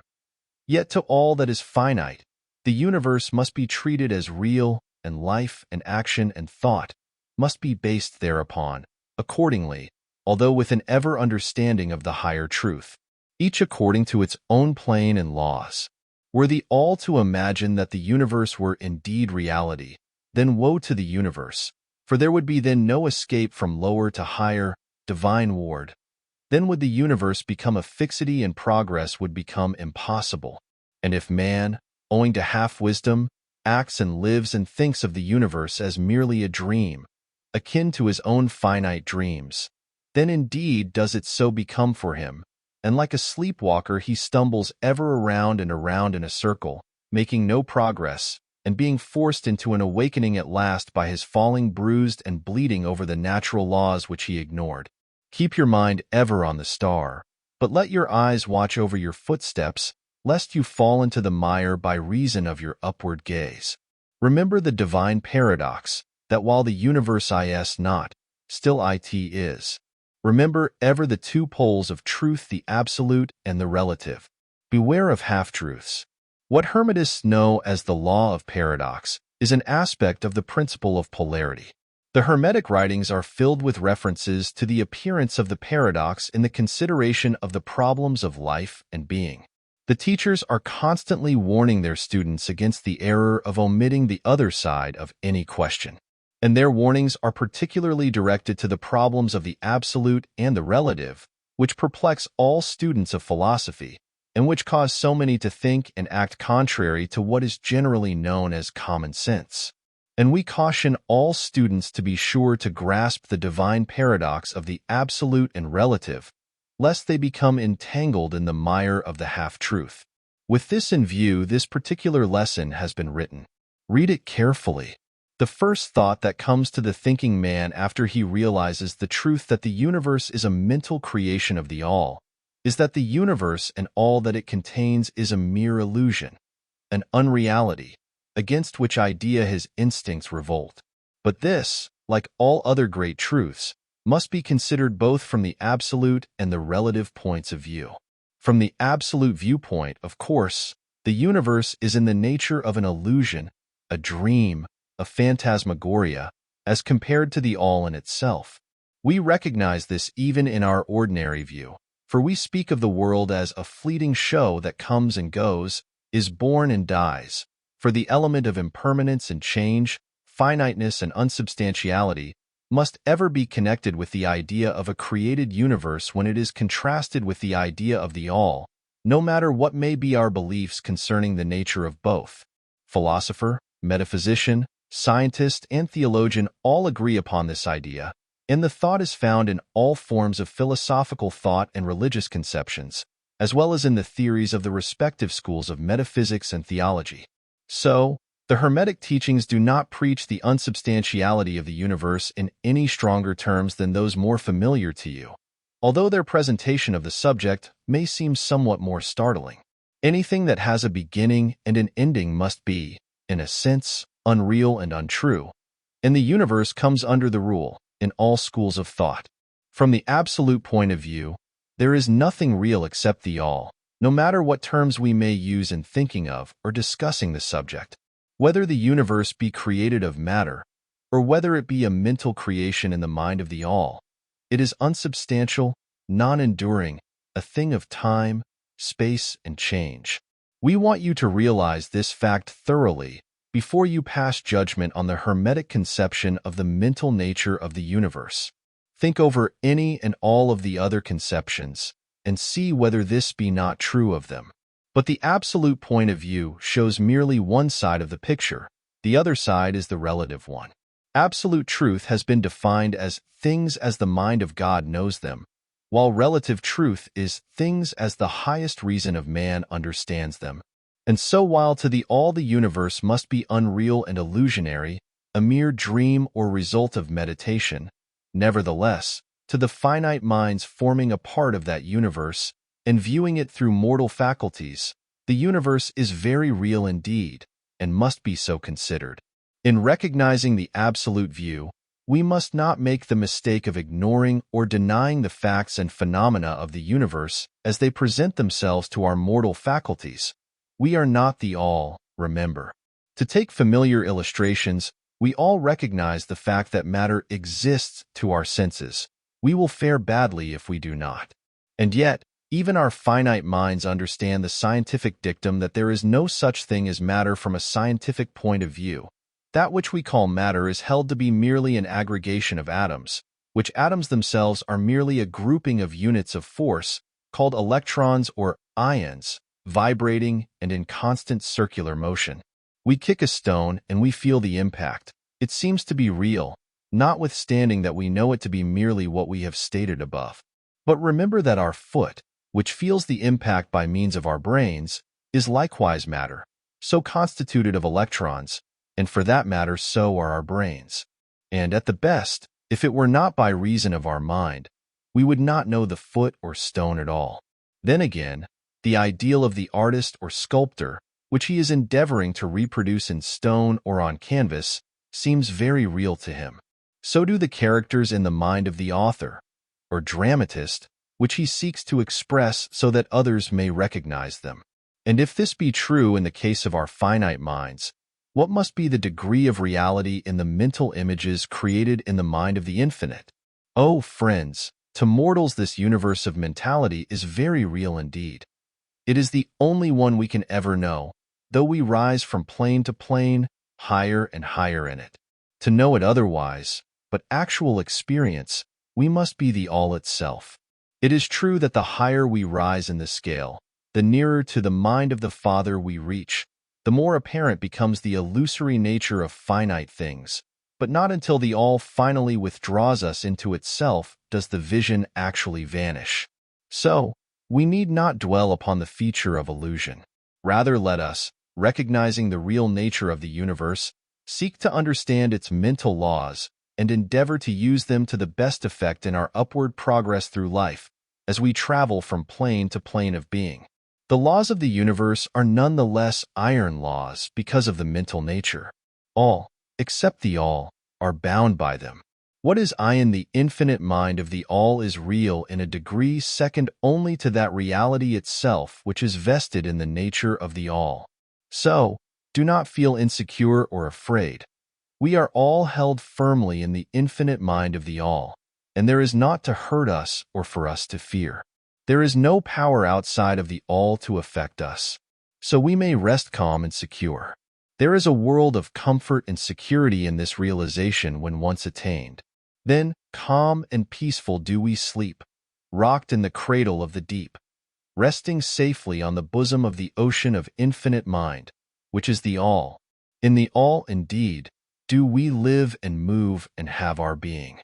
Matter is none the less matter to us, while we dwell on the plane of matter, although we know it to be merely an aggregation of electrons, or particles of force, vibrating rapidly and gyrating around each other in the formations of atoms. The atoms in turn vibrating and gyrating, forming molecules, which latter in turn form larger masses of matter. Nor does matter become less matter. When we follow the inquiry still further and learn from the Hermetic teachings that the force, of which the electrons are but units, is merely a manifestation of the mind of the all, and like all else in the universe is purely mental in its nature. While on the plane of matter, we must recognize its phenomena. We may control matter, as all masters of higher or lesser degree do, but we do so by applying the higher forces. We commit a folly when we attempt to deny the existence of matter in the relative aspect. We may deny its mastery over us, and rightly so, but we should not attempt to ignore it in its relative aspect, at least so long as we dwell upon its plane. Nor do the laws of nature become less constant or effective when we know them, likewise, to be merely mental creations. They are in full effect on the various planes. We overcome the lower laws by applying still higher ones, and in this way only. But we cannot escape law or rise above it entirely. Nothing but the all can escape law, and that because the all is law itself, from which all laws emerge. The most advanced masters may acquire the powers usually attributed to the gods of men, and there are countless ranks of being in the great hierarchy of life, whose being and power transcends even that of the highest masters among men to a degree unthinkable by mortals. But even the highest master and the highest being must bow to the law and be as nothing in the eye of the all. So that if even these highest beings, whose powers exceed even those attributed by men to their gods, if even these are bound by and are subservient to law, then imagine the presumption of mortal man, of our race and grade, when he dares to consider the laws of nature as unreal, visionary and illusory, because he happens to be able to grasp the truth that the laws are mental in nature, and simply mental creations of the all. Those laws which the all intends to be governing laws are not to be defied or argued away. So long as the universe endures, will they endure. For the universe exists by virtue of these laws which form its framework and which hold it together. The Hermetic principle of mentalism, while explaining the true nature of the universe upon the principle that all is mental, does not change the scientific conceptions of the universe, life, or evolution. In fact, science merely corroborates the Hermetic teachings. The latter merely teaches that the nature of the universe is mental, while modern science has taught that it is material, or, of late, that it is energy at the last analysis. The Hermetic teachings have no fault to find with Herbert Spencer's basic principle, which postulates the existence of an infinite and eternal energy, from which all things proceed. In fact, the Hermetics recognize in Spencer's philosophy the highest outside statement of the workings of the natural laws that have ever been promulgated, and they believe Spencer to have been a reincarnation of an ancient philosopher who dwelt in ancient Egypt thousands of years ago, and who later incarnated as Heraclitus, the Grecian philosopher who lived b.C. 500, and they regard his statement of the infinite and eternal energy as directly in the line of the Hermetic teachings, always with the addition of their own doctrine that his energy is the energy of the mind of the all. With the master key of the Hermetic philosophy, the student of Spencer will be able to unlock many doors of the inner philosophical conceptions of the great English philosopher, whose work shows the results of the preparation of his previous incarnations. His teachings regarding evolution and rhythm are in almost perfect agreement with the Hermetic teachings regarding the principle of rhythm.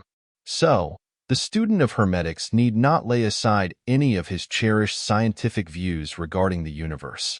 All he is asked to do is to grasp the underlying principle of the all is mind.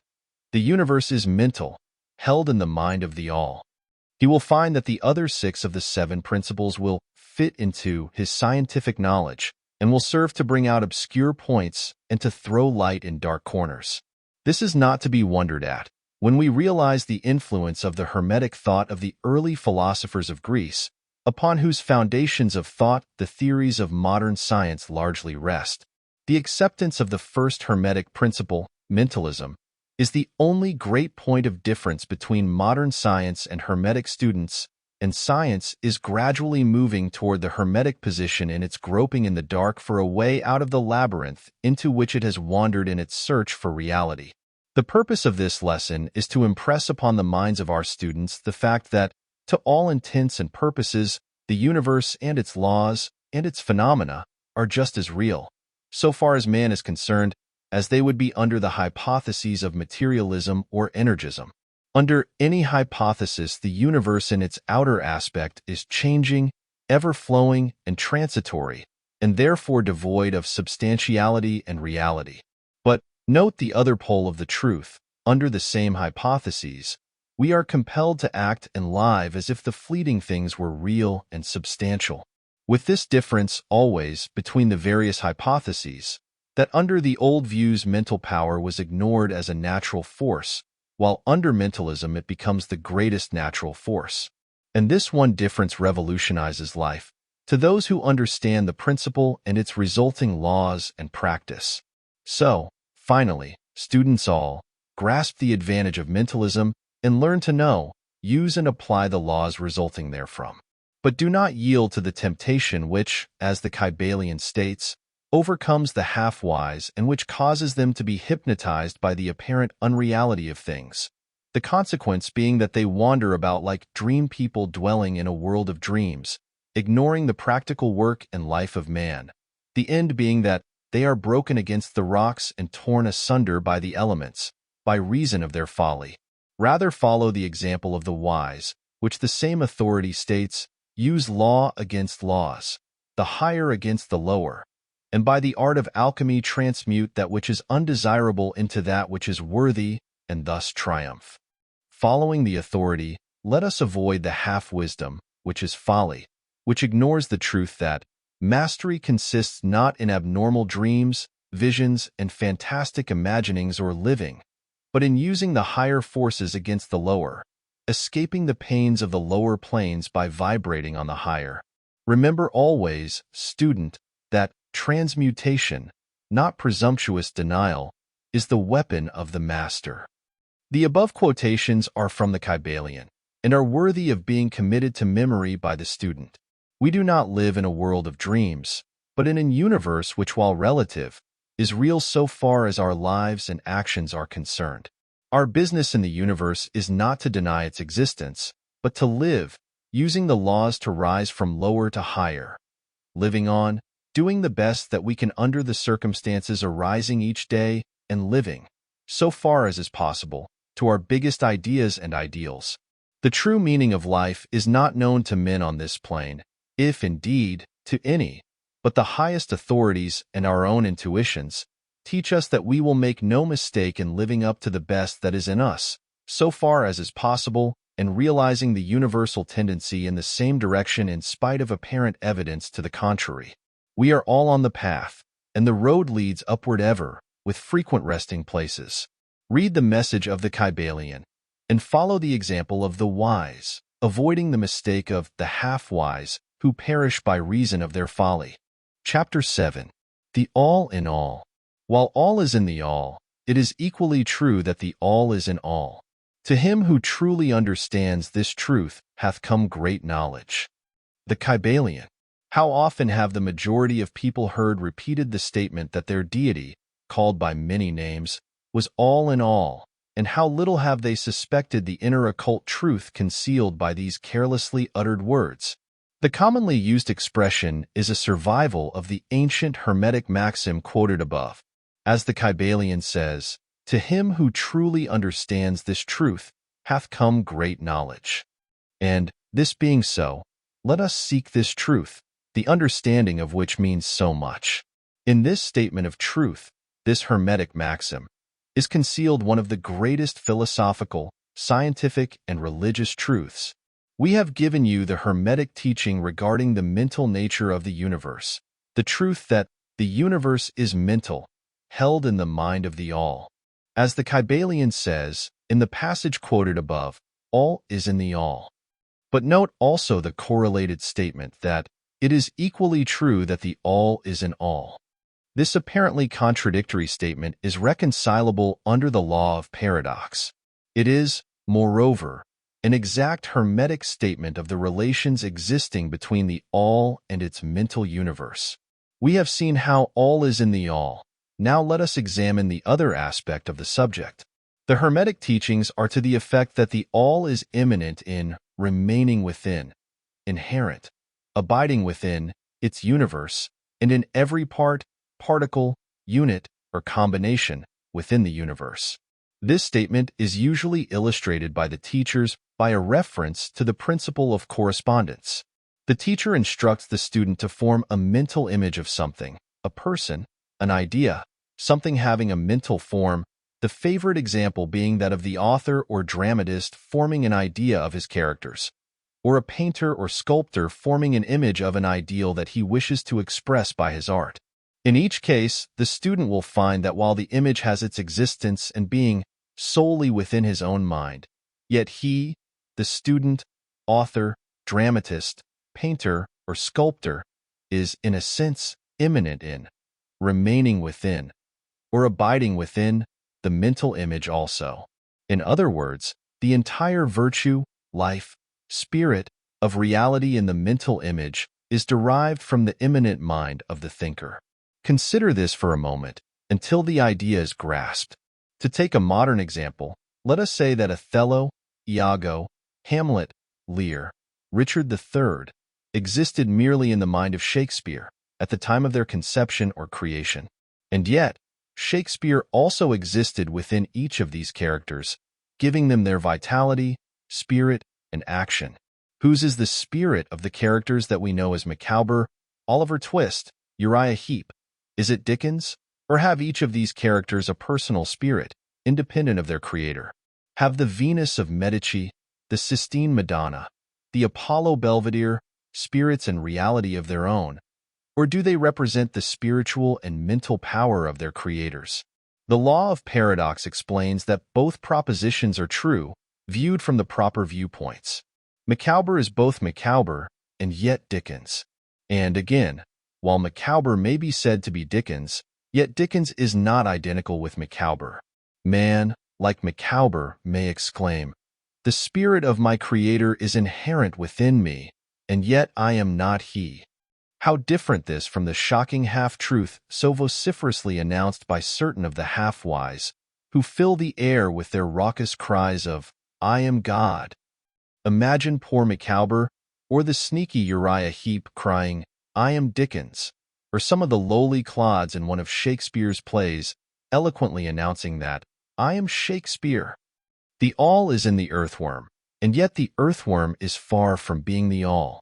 And still the wonder remains that though the earthworm exists merely as a lowly thing, created and having its being solely within the mind of the all, yet the all is immanent in the earthworm and in the particles that go to make up the earthworm.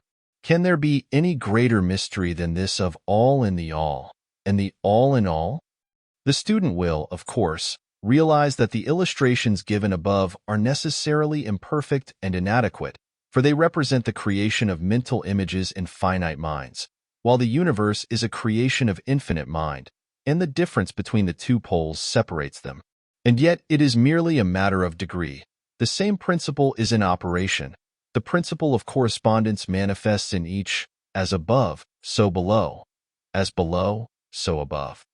And in the degree that man realizes the existence of the indwelling spirit immanent within his being, so will he rise in the spiritual scale of life. This is what spiritual development means: the recognition, realization, and manifestation of the spirit within us. Try to remember this last definition, that of spiritual development. It contains the truth of true religion. There are many planes of being, many subplanes of life, many degrees of existence in the universe, and all depend upon the advancement of beings in the scale, of which scale the lowest point is the grossest matter, the highest being separated only by the thinnest division from the spirit of the all. And, upward and onward along this scale of life, everything is moving. All are on the path, whose end is the all. All progress is a returning home. All is upward and onward, in spite of all seemingly contradictory appearances. Such is the message of the illumined. The Hermetic teachings concerning the process of the mental creation of the universe are that at the beginning of the creative cycle, the all, in its aspect of being, projects its will toward its aspect of becoming, and the process of creation begins. It is taught that the process consists of the lowering of vibration until a very low degree of vibratory energy is reached, at which point the grossest possible form of matter is manifested. This process is called the stage of involution, in which the all becomes involved or wrapped up in its creation. This process is believed by the Hermetists to have a correspondence to the mental process of an artist, writer, or inventor who becomes so wrapped up in his mental creation as to almost forget his own existence and who, for the time being, almost lives in his creation. If instead of wrapped, we use the word wrapped, perhaps we will give a better idea of what is meant. This involuntary stage of creation is sometimes called the outpouring of the divine energy, just as the evolutionary state is called the indrawing. The extreme pole of the creative process is considered to be the furthest removed from the all, while the beginning of the evolutionary stage is regarded as the beginning of the return swing of the pendulum of rhythm, a coming home idea being held in all of the Hermetic teachings. The teachings are that during the outpouring, the vibrations become lower and lower until finally the urge ceases and the return swing begins. But there is this difference, that while in the outpouring the creative forces manifest compactly and as a whole, yet from the beginning of the evolutionary or indrawing stage, there is manifested the law of individualization, that is, the tendency to separate into units of force, so that finally that which left the all as unindividualized energy returns to its source as countless highly developed units of life, having risen higher and higher in the scale by means of physical, mental, and spiritual evolution. The ancient Hermetists used the word meditation in describing the process of the mental creation of the universe in the mind of the all, the word contemplation also being frequently employed. But the idea intended seems to be that of the employment of the divine attention. Attention is a word derived from the Latin root, meaning to reach out, to stretch out, and so the act of attention is really a mental reaching out, extension of mental energy, so that the underlying idea is readily understood when we examine into the real meaning of attention. The Hermetic teachings regarding the process of evolution are that the all, having meditated upon the beginning of the creation, having thus established the material foundations of the universe, having thought it into existence, then gradually awakens or rouses from its meditation and in so doing starts into manifestation the process of evolution on the material, mental, and spiritual planes, successively and in order. Thus the upward movement begins, and all begins to move spiritward. Matter becomes less gross. The units spring into being. The combinations begin to form. Life appears and manifests in higher and higher forms, and mind becomes more and more in evidence, the vibrations constantly becoming higher. In short, the entire process of evolution, in all of its phases, begins and proceeds according to the established laws of the indrawing process. All of this occupies eons upon eons of man's time, each aeon containing countless millions of years. But yet the illumined inform us that the entire creation, including involution and evolution of an universe, is but as the twinkle of the eye to the all. At the end of countless cycles of eons of time, the all withdraws its attention, its contemplation and meditation, of the universe, For the great work is finished, and all is withdrawn into the all from which it emerged. But mystery of mysteries, the spirit of each soul is not annihilated, but is infinitely expanded. The created and the creator are merged. Such is the report of the illumined. The above illustration of the meditation and subsequent awakening from meditation of the all is of course but an attempt of the teachers to describe the infinite process by a finite example. And yet, as below, so above. The difference is merely in degree. And just as the all arouses itself from the meditation upon the universe, so does man, in time, cease from manifesting upon the material plane, and withdraws himself more and more into the indwelling spirit, which is indeed the divine ego. There is one more matter of which we desire to speak in this lesson, and that comes very near to an invasion of the metaphysical field of speculation, although our purpose is merely to show the futility of such speculation. We allude to the question which inevitably comes to the mind of all thinkers who have ventured to seek the truth. The question is, why does the all create universes? The question may be asked in different forms, but the above is the gist of the inquiry. Men have striven hard to answer this question, but still there is no answer worthy of the name. Some have imagined that the all had something to gain by it, but this is absurd, for what could the all gain that it did not already possess? Others have sought the answer in the idea that the all wished something to love, and others that it created for pleasure or amusement, or because it was lonely or to manifest its power. All puerile explanations and ideas belonging to the childish period of thought. Others have sought to explain the mystery by assuming that the all found itself compelled to create by reason of its own internal nature, its creative instinct. This idea is an advance of the others, but its weak point lies in the idea of the all being compelled by anything internal or external. If its internal nature, or creative instinct, compelled it to do anything, then the internal nature, or creative instinct, would be the absolute instead of the all, and so accordingly that part of the proposition falls. And yet, the all does create and manifest, and seems to find some kind of satisfaction in so doing. And it is difficult to escape the conclusion that in some infinite degree it must have what would correspond to an inner nature, or creative instinct in man, with correspondingly infinite desire and will. It could not act unless it willed to act, and it would not will to act unless it desired to act, and it would not desire to act unless it obtained some satisfaction thereby. And all of these things would belong to an inner nature, and might be postulated as existing according to the law of correspondence. But, still, we prefer to think of the all as acting entirely free from any influence, internal as well as external. That is the problem which lies at the root of difficulty, and the difficulty that lies at the root of the problem.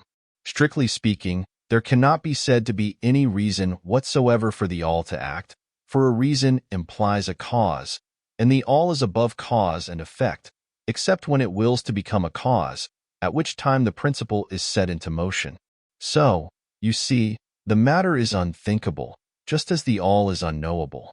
Just as we say the all merely is, so we are compelled to say that the all acts because it acts. At the last, the all is all reason in itself, all law in itself, all action in itself, and it may be said, truthfully, that the all is its own reason, its own law, its own act, or still further, that the all, its reason, its act, is law, are one, all being names for the same thing. In the opinion of those who are giving you these present lessons, the answer is locked up in the inner self of the all, along with its secret of being. The law of correspondence, in our opinion, reaches only to that aspect of the all, which may be spoken of as the aspect of becoming. Back of that aspect is the aspect of being in which all laws are lost in law, all principles merge into principle, and the all, principle, and being are identical, one and the same. Therefore, metaphysical speculation on this point is futile. We go into the matter here, merely to show that we recognize the question, and also the absurdity of the ordinary answers of metaphysics and theology. In conclusion, It may be of interest to our students to learn that while some of the ancient and modern Hermetic teachers have rather inclined in the direction of applying the principle of correspondence to the question, with the result of the inner nature conclusion, still the legends have it that Hermes the Great, when asked this question by his advanced students, answered them by pressing his lips tightly together and saying not a word, indicating that there was no answer. But then, he may have intended to apply the axiom of his philosophy that the lips of wisdom are closed, except to the ears of understanding, believing that even his advanced students did not possess the understanding which entitled them to the teaching. At any rate, if Hermes possessed the secret, he failed to impart it, and so far as the world is concerned, the lips of Hermes are closed regarding it. And where the great Hermes hesitated to speak, what mortal may dare to teach? But remember that whatever be the answer to this problem, if indeed there be an answer, the truth remains that, while all is in the all, it is equally true that the all is in all. The teaching on this point is emphatic, and we may add the concluding words of the quotation. To him who truly understands this truth hath come great knowledge. Chapter 8. Planes of Correspondence. As above, so below. As below, so above. The Kybalion. The great second Hermetic principle embodies the truth that there is a harmony, agreement, and correspondence between the several planes of manifestation, life, and being. This truth is a truth because all that is included in the universe emanates from the same source, and the same laws, principles, and characteristics apply to each unit, or combination of units, of activity, as each manifests its own phenomena upon its own plane. For the purpose of convenience of thought and study, the Hermetic philosophy considers that the universe may be divided into three great classes of phenomena, known as the three great planes, namely, 1. The great physical plane, 2. The great mental plane, 3. The great spiritual plane. These divisions are more or less artificial and arbitrary, for the truth is that all of the three divisions are but ascending degrees of the great scale of life, the lowest point of which is undifferentiated matter, and the highest point that of spirit. And, moreover, the different planes shade into each other, so that no hard and fast division may be made between the higher phenomena of the physical and the lower of the mental, or between the higher of the mental and the lower of the physical. In short, the three great planes may be regarded as three great groups of degrees of life manifestation. While the purposes of this little book do not allow us to enter into an extended discussion of, or explanation of, the subject of these different planes, still we think it well to give a general description of the same at this point. At the beginning, we may as well consider the question so often asked by the neophyte, who desires to be informed regarding the meaning of the word plane, which term has been very freely used, and very poorly explained, in many recent works upon the subject of occultism. The question is generally about as follows. Is a plane a place having dimensions, or is it merely a condition or state? We answer, no, not a place, nor ordinary dimension of space, and yet more than a state or condition. It may be considered as a state or condition, and yet the state or condition is a degree of dimension in a scale subject to measurement. Somewhat paradoxical, is it not? But let us examine the matter. A dimension, you know, is a measure in a straight line, relating to measure, etc. The ordinary dimensions of space are length, breadth, and height, or perhaps length, breadth, height, thickness, or circumference. But there is another dimension of created things, or measure in a straight line, known to occultists and to scientists as well, although the latter have not as yet applied the term dimension to it, and this new dimension, which, by the way, is the much speculated about fourth dimension, is the standard used in determining the degrees or planes. This fourth dimension may be called the dimension of vibration. It is a fact well known to modern science, as well as to the Hermetists who have embodied the truth in their third Hermetic principle that everything is in motion, everything vibrates, nothing is at rest. From the highest manifestation to the lowest, everything and all things vibrate. Not only do they vibrate at different rates of motion, but as in different directions and in a different manner. The degrees of the rate of vibrations constitute the degrees of measurement on the scale of vibrations, in other words, the degrees of the fourth dimension. And these degrees form what occultists call planes. The higher the degree of rate of vibration, the higher the plane, and the higher the manifestation of life occupying that plane. So that while a plane is not a place, nor yet a state or condition, yet it possesses qualities common to both. We shall have more to say regarding the subject of the scale of vibrations in our next lessons, in which we shall consider the Hermetic principle of vibration. You will kindly remember, however, that the three great planes are not actual divisions of the phenomena of the universe, but merely arbitrary terms used by the Hermetists in order to aid in the thought and study of the various degrees and forms of universal activity and life.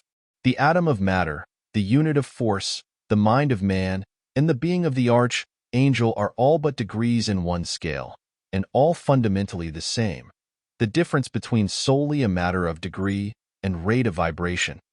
All are creations of the All, and have their existence solely within the infinite mind of the All. The Hermetists subdivide each of the three great planes into 7 minor planes, and each of these latter are also subdivided into 7 subplanes, all divisions being more or less arbitrary, shading into each other, and adopted merely for convenience of scientific study and thought. The great physical plane, and its 7 minor planes, is that division of the phenomena of the universe which includes all that relates to physics, or material things, forces, and manifestations. It includes all forms of that which we call matter, and all forms of that which we call energy or force. But you must remember that the Hermetic philosophy does not recognize matter as a thing in itself, or as having a separate existence even in the mind of the All.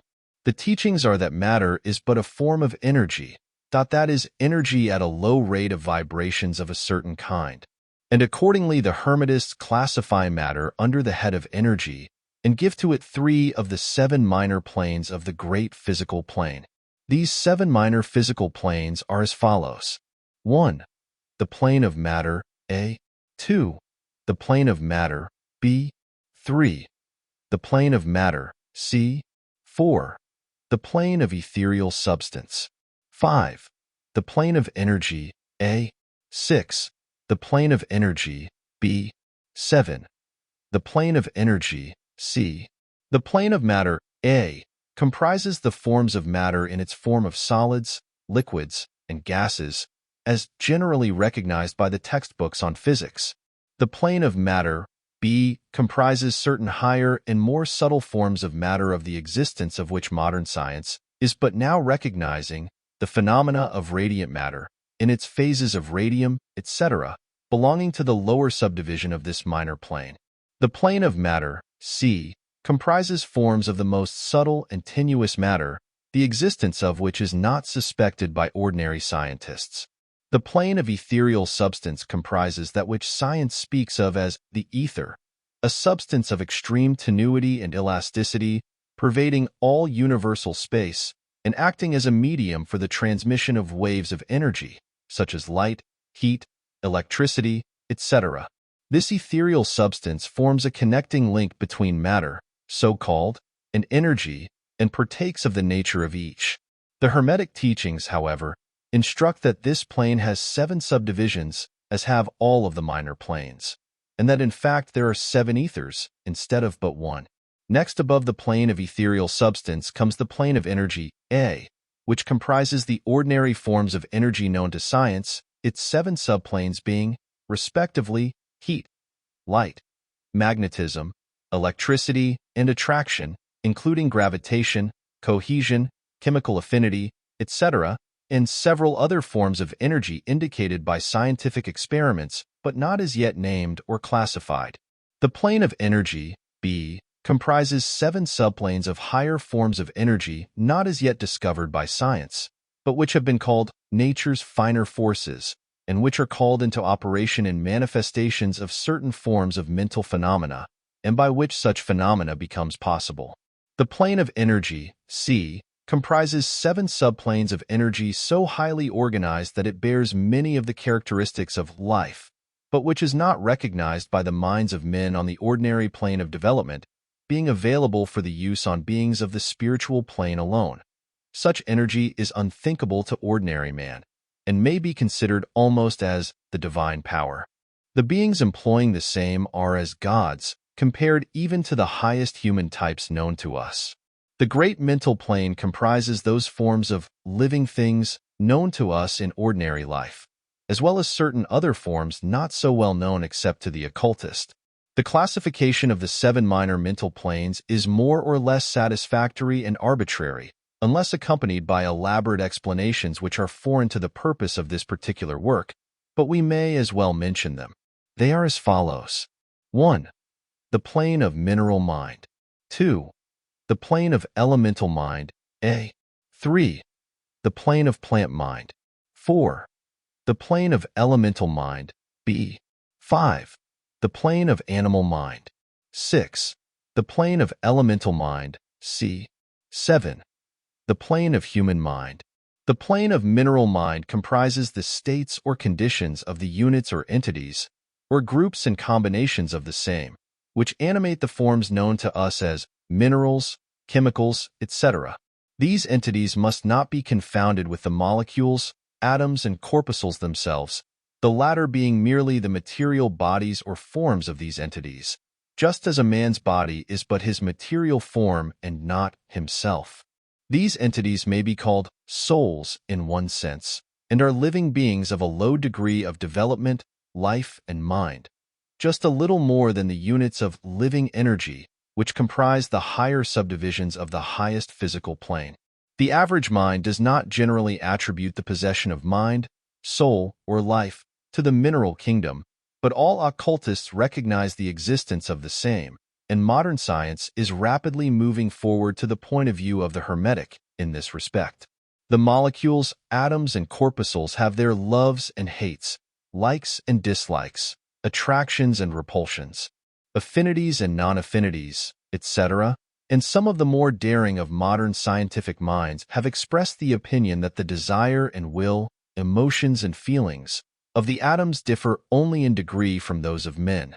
We have no time or space to argue this matter here.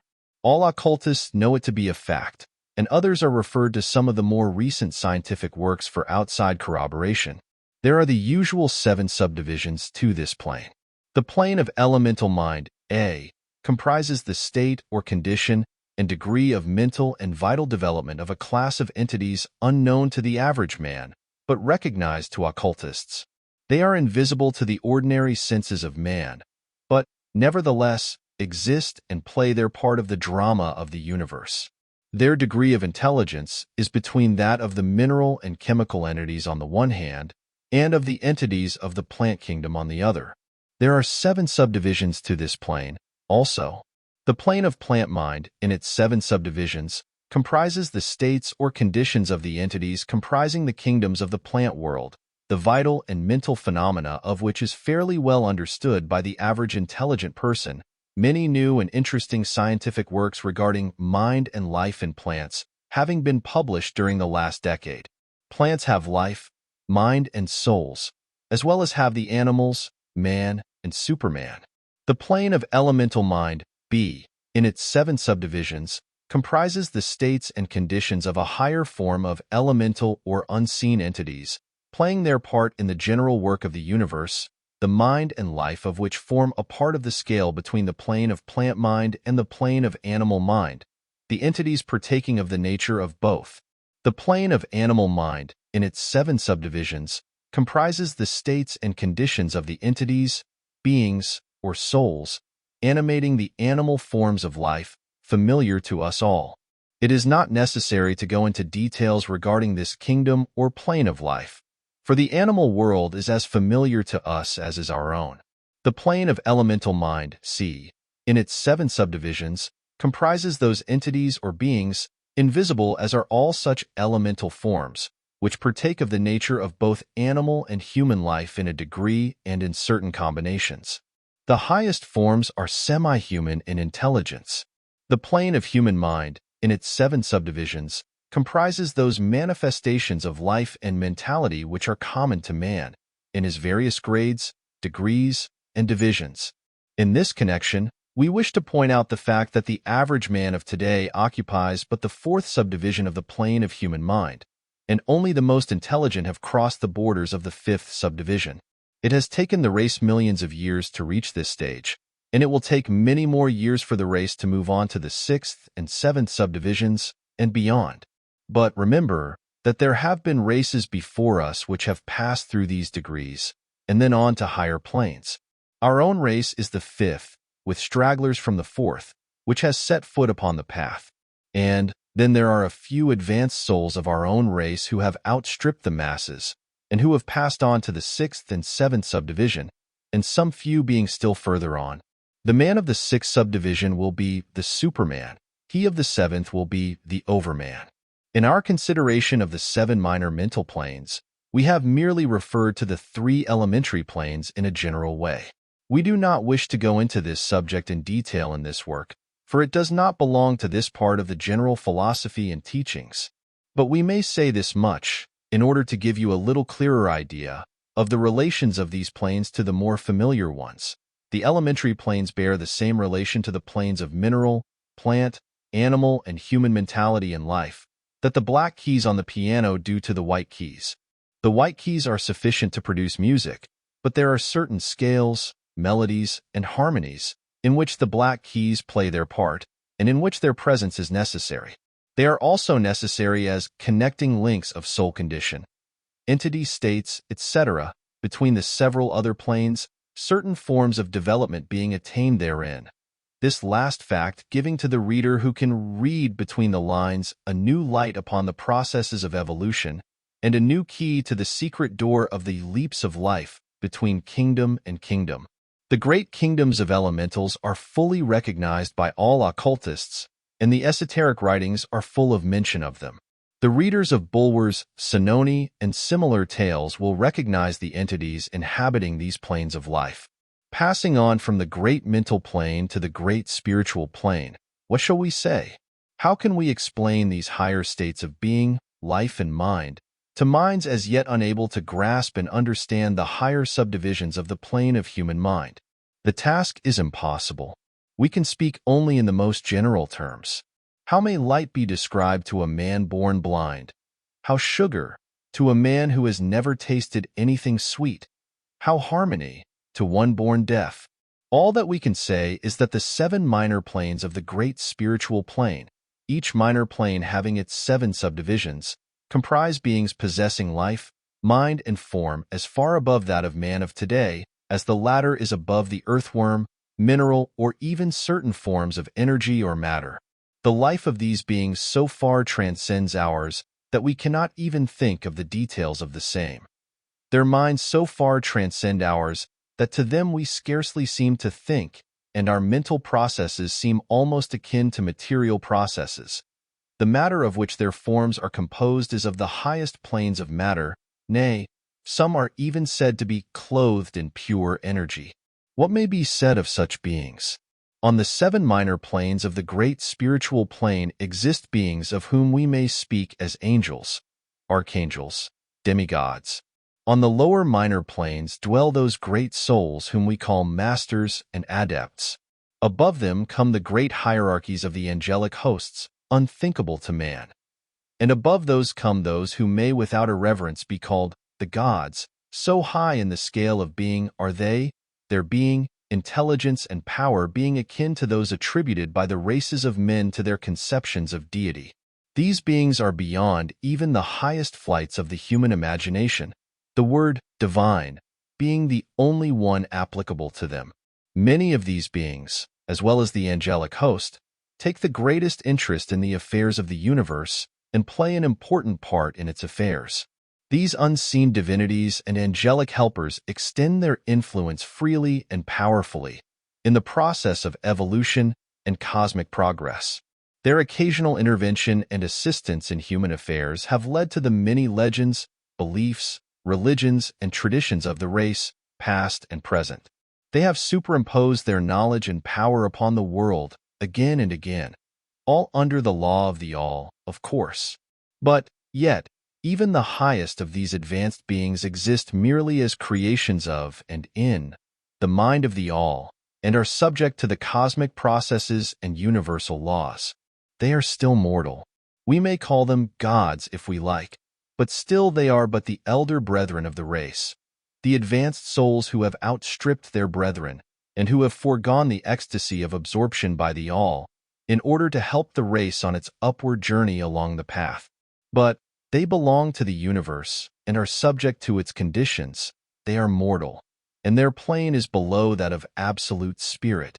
Only the most advanced Hermetists are able to grasp the inner teachings regarding the state of existence and the powers manifested on the spiritual planes. The phenomena is so much higher than that of the mental planes that a confusion of ideas would surely result from an attempt to describe the same.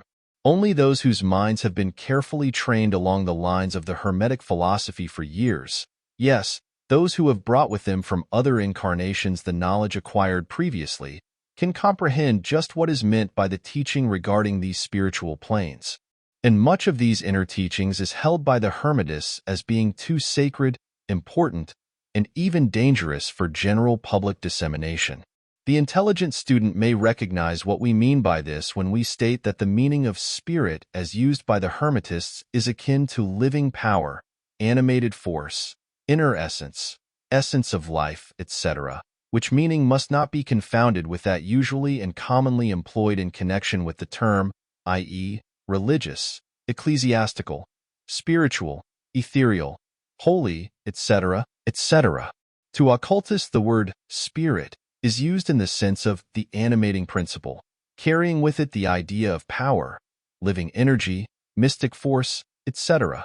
And occultists know that that which is known to them as spiritual power may be employed for evil as well as good ends, in accordance with the principle of polarity, a fact which has been recognized by the majority of religions in their conceptions of Satan, Beelzebub, the devil, Lucifer, fallen angels, etc. And so the knowledge regarding these planes has been kept in the Holy of Holies in all esoteric fraternities and occult orders, in the secret chamber of the temple.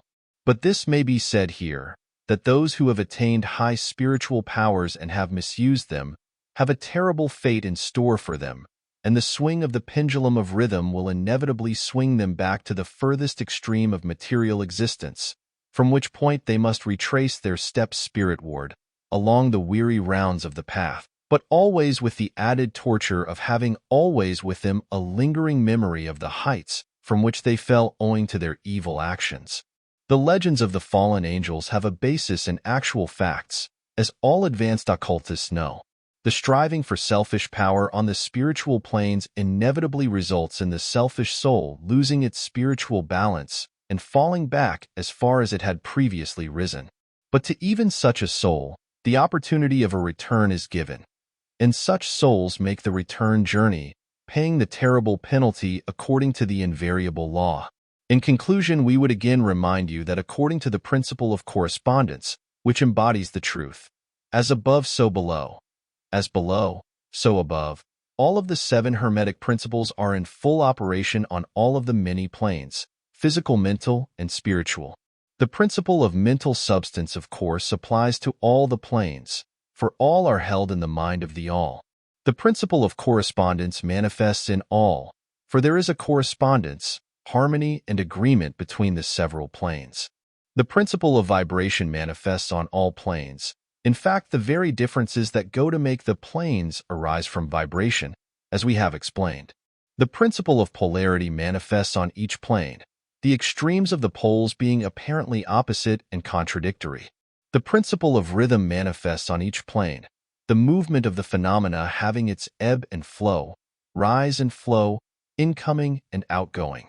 The principle of cause and effect manifests on each plane, every effect having its cause and every cause having its effect.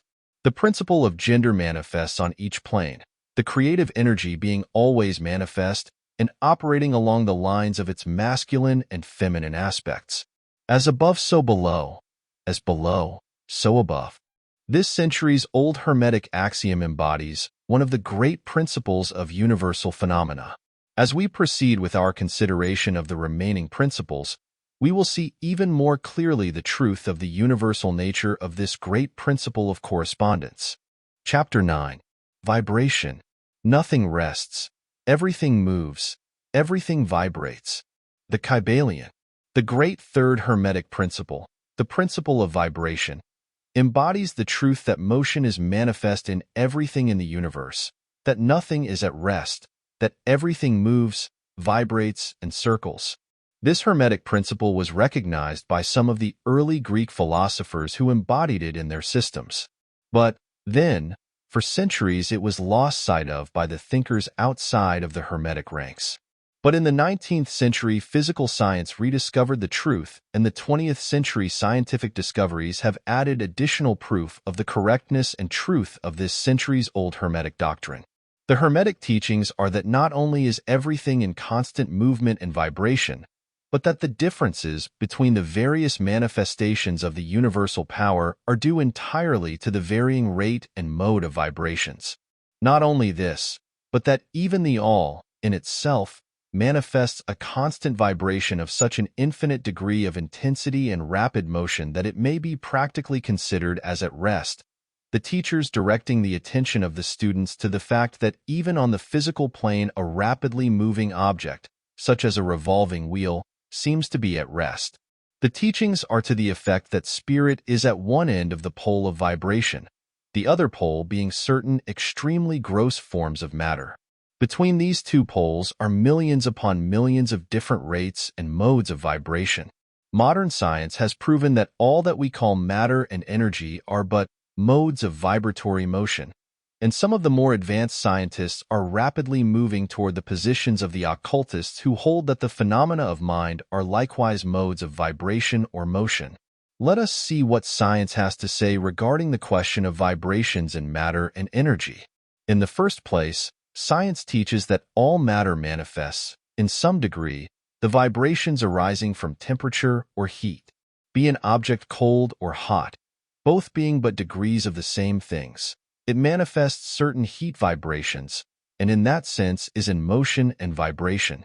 Then all particles of matter are in circular movement, from corpuscle to suns. The planets revolve around suns, and many of them turn on their axes.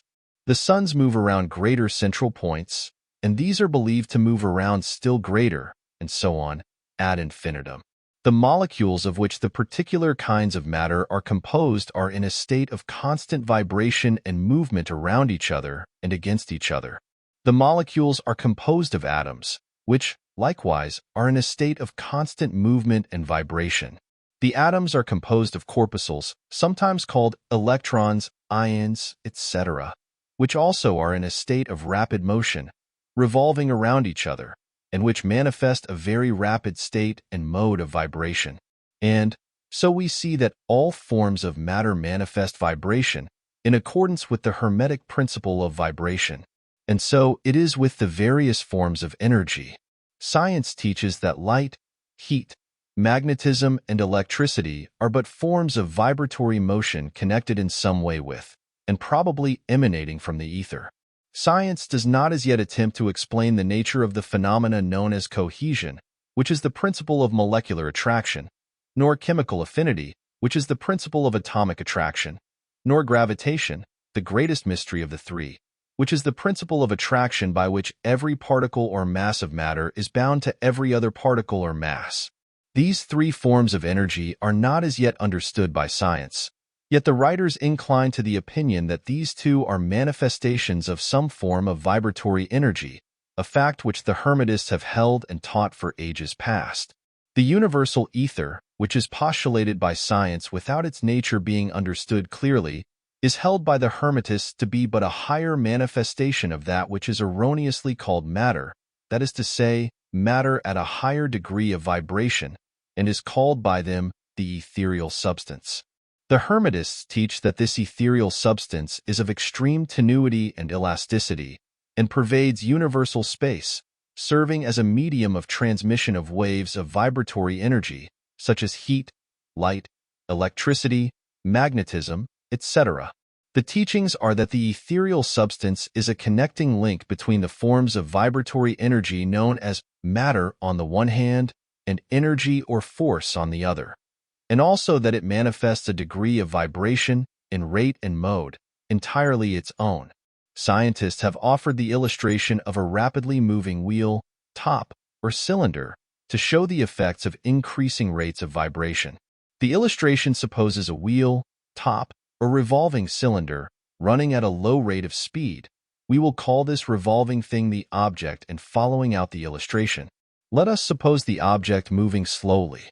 It may be seen readily, but no sound of its movement reaches the ear. The speed is gradually increased. In a few moments, its movement becomes so rapid that a deep growl or low note may be heard. Then as the rate is increased, the note rises one in the musical scale. Then, the motion being still further increased, the next highest note is distinguished. Then, one after another, all the notes of the musical scale appear, rising higher and higher as the motion is increased. Finally, when the motions have reached a certain rate, the final note, perceptible to human ears, is reached, and the shrill, piercing shriek dies away, and silence follows. No sound is heard from the revolving object, the rate of motion being so high that the human ear cannot register the vibrations. Then comes the perception of rising degrees of heat. Then, after quite a time, the eye catches a glimpse of the object, becoming a dull, dark reddish color. As the rate increases, the red becomes brighter. Then as the speed is increased, the red melts into an orange. Then the orange melts into a yellow. Then follow, successively, the shades of green, blue, indigo, and finally violet, as the rate of speed increases. Then the violet shades away, and all color disappears, the human eye not being able to register them. But there are invisible rays emanating from the revolving object, the rays that are used in photographing, and other subtle rays of light. Then begin to manifest the peculiar rays known as the X-rays, etc., as the constitution of the object changes. Electricity and magnetism are emitted when the appropriate rate of vibration is attained. When the object reaches a certain rate of vibration, its molecules disintegrate and resolve themselves into the original elements or atoms. Then the atoms, following the principle of vibration, are separated into the countless corpuscles of which they are composed. And finally, even the corpuscles disappear, and the object may be said to be composed of the ethereal substance. Science does not dare to follow the illustration further, but the Hermetists teach that if the vibrations be continually increased, the object would mount up the successive states of manifestation, and would in turn manifest the various mental stages, and then on spirit ward, until it would finally re-enter the All, which is absolute spirit. The object, however, would have ceased to be an object long before the stage of ethereal substance was reached, but otherwise the illustration is correct inasmuch as it shows the effect of constantly increased rates and modes of vibration. It must be remembered in the above illustration that at the stages at which the object throws off vibrations of light, heat, etc., it is not actually resolved into those forms of energy which are much higher in the scale, but simply that it reaches a degree of vibration in which those forms of energy are liberated in a degree from the confining influences of its molecules, atoms, and corpuscles, as the case may be.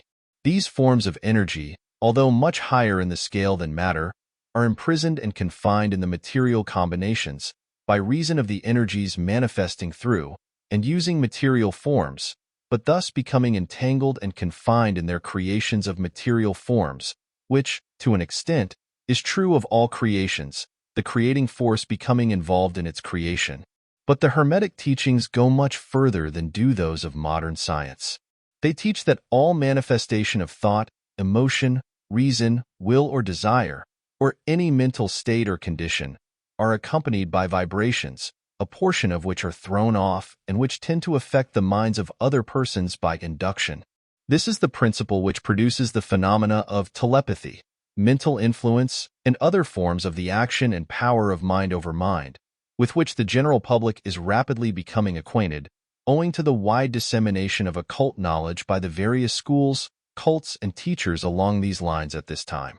Every thought, emotion, or mental state has its corresponding rate and mode of vibration, and by an effort of the will of the person, or of other persons, these mental states may be reproduced, just as a musical tone may be reproduced by causing an instrument to vibrate at a certain rate. just as color may be reproduced in the same way. By a knowledge of the principle of vibration, as applied to mental phenomena, one may polarize his mind at any degree he wishes, thus gaining a perfect control over his mental states, moods, etc. In the same way, he may affect the minds of others, producing the desired mental states in them. In short, he may be able to produce on the mental plane that which science produces on the physical plane, namely, vibrations at will.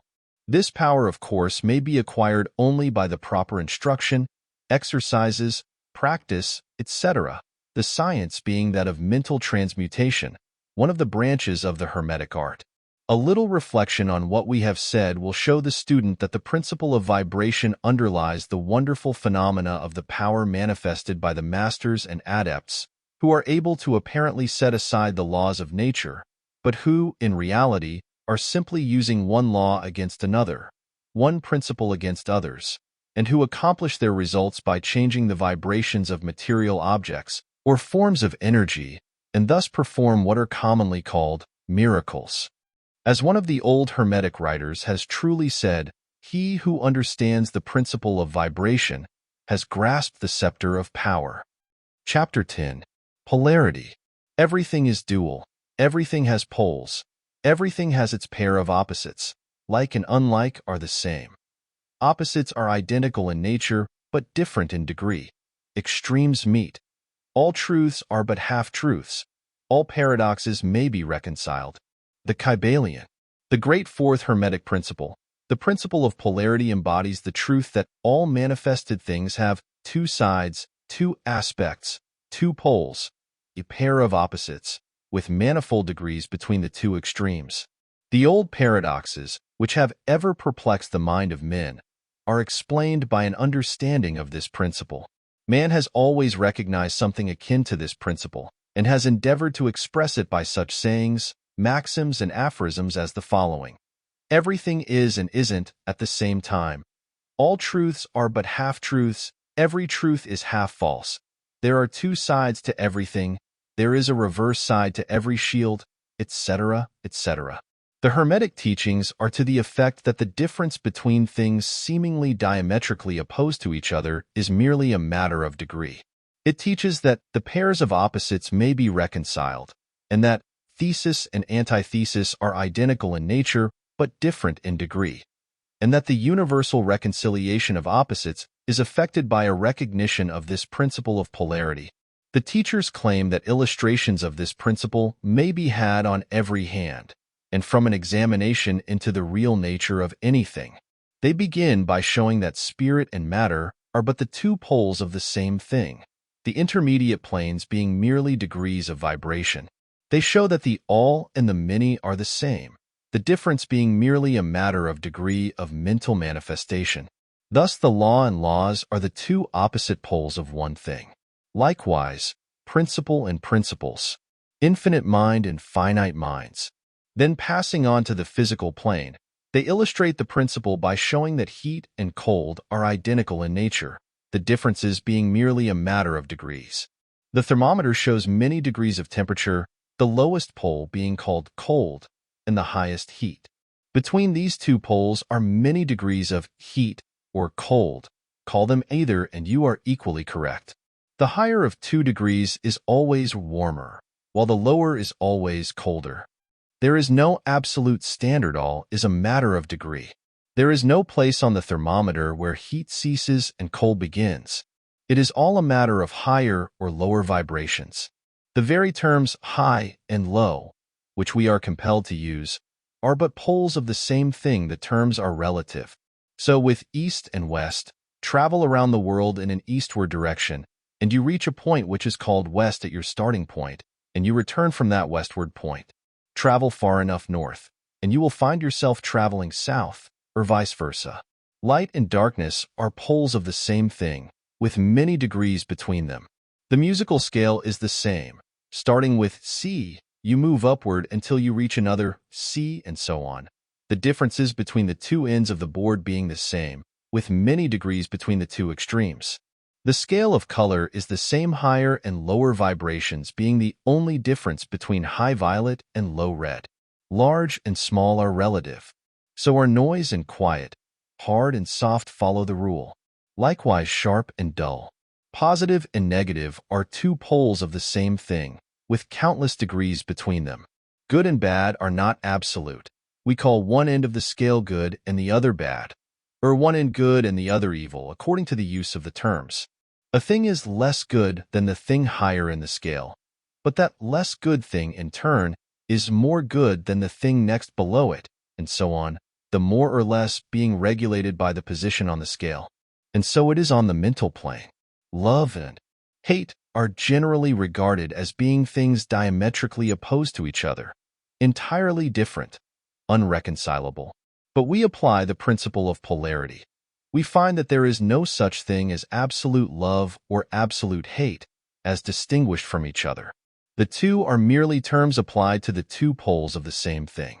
Beginning at any point of the scale, we find more love or less hate as we ascend the scale, and more hate or less love as we descend, this being true no matter from what point, high or low, we may start. There are degrees of love and hate, and there is a middle point where like and dislike become so faint that it is difficult to distinguish between them. Courage and fear come under the same rule. The pairs of opposites exist everywhere. Where you find one thing, you find its opposite, the two poles. And it is this fact that enables the Hermetist to transmute one mental state into another, along the lines of polarization.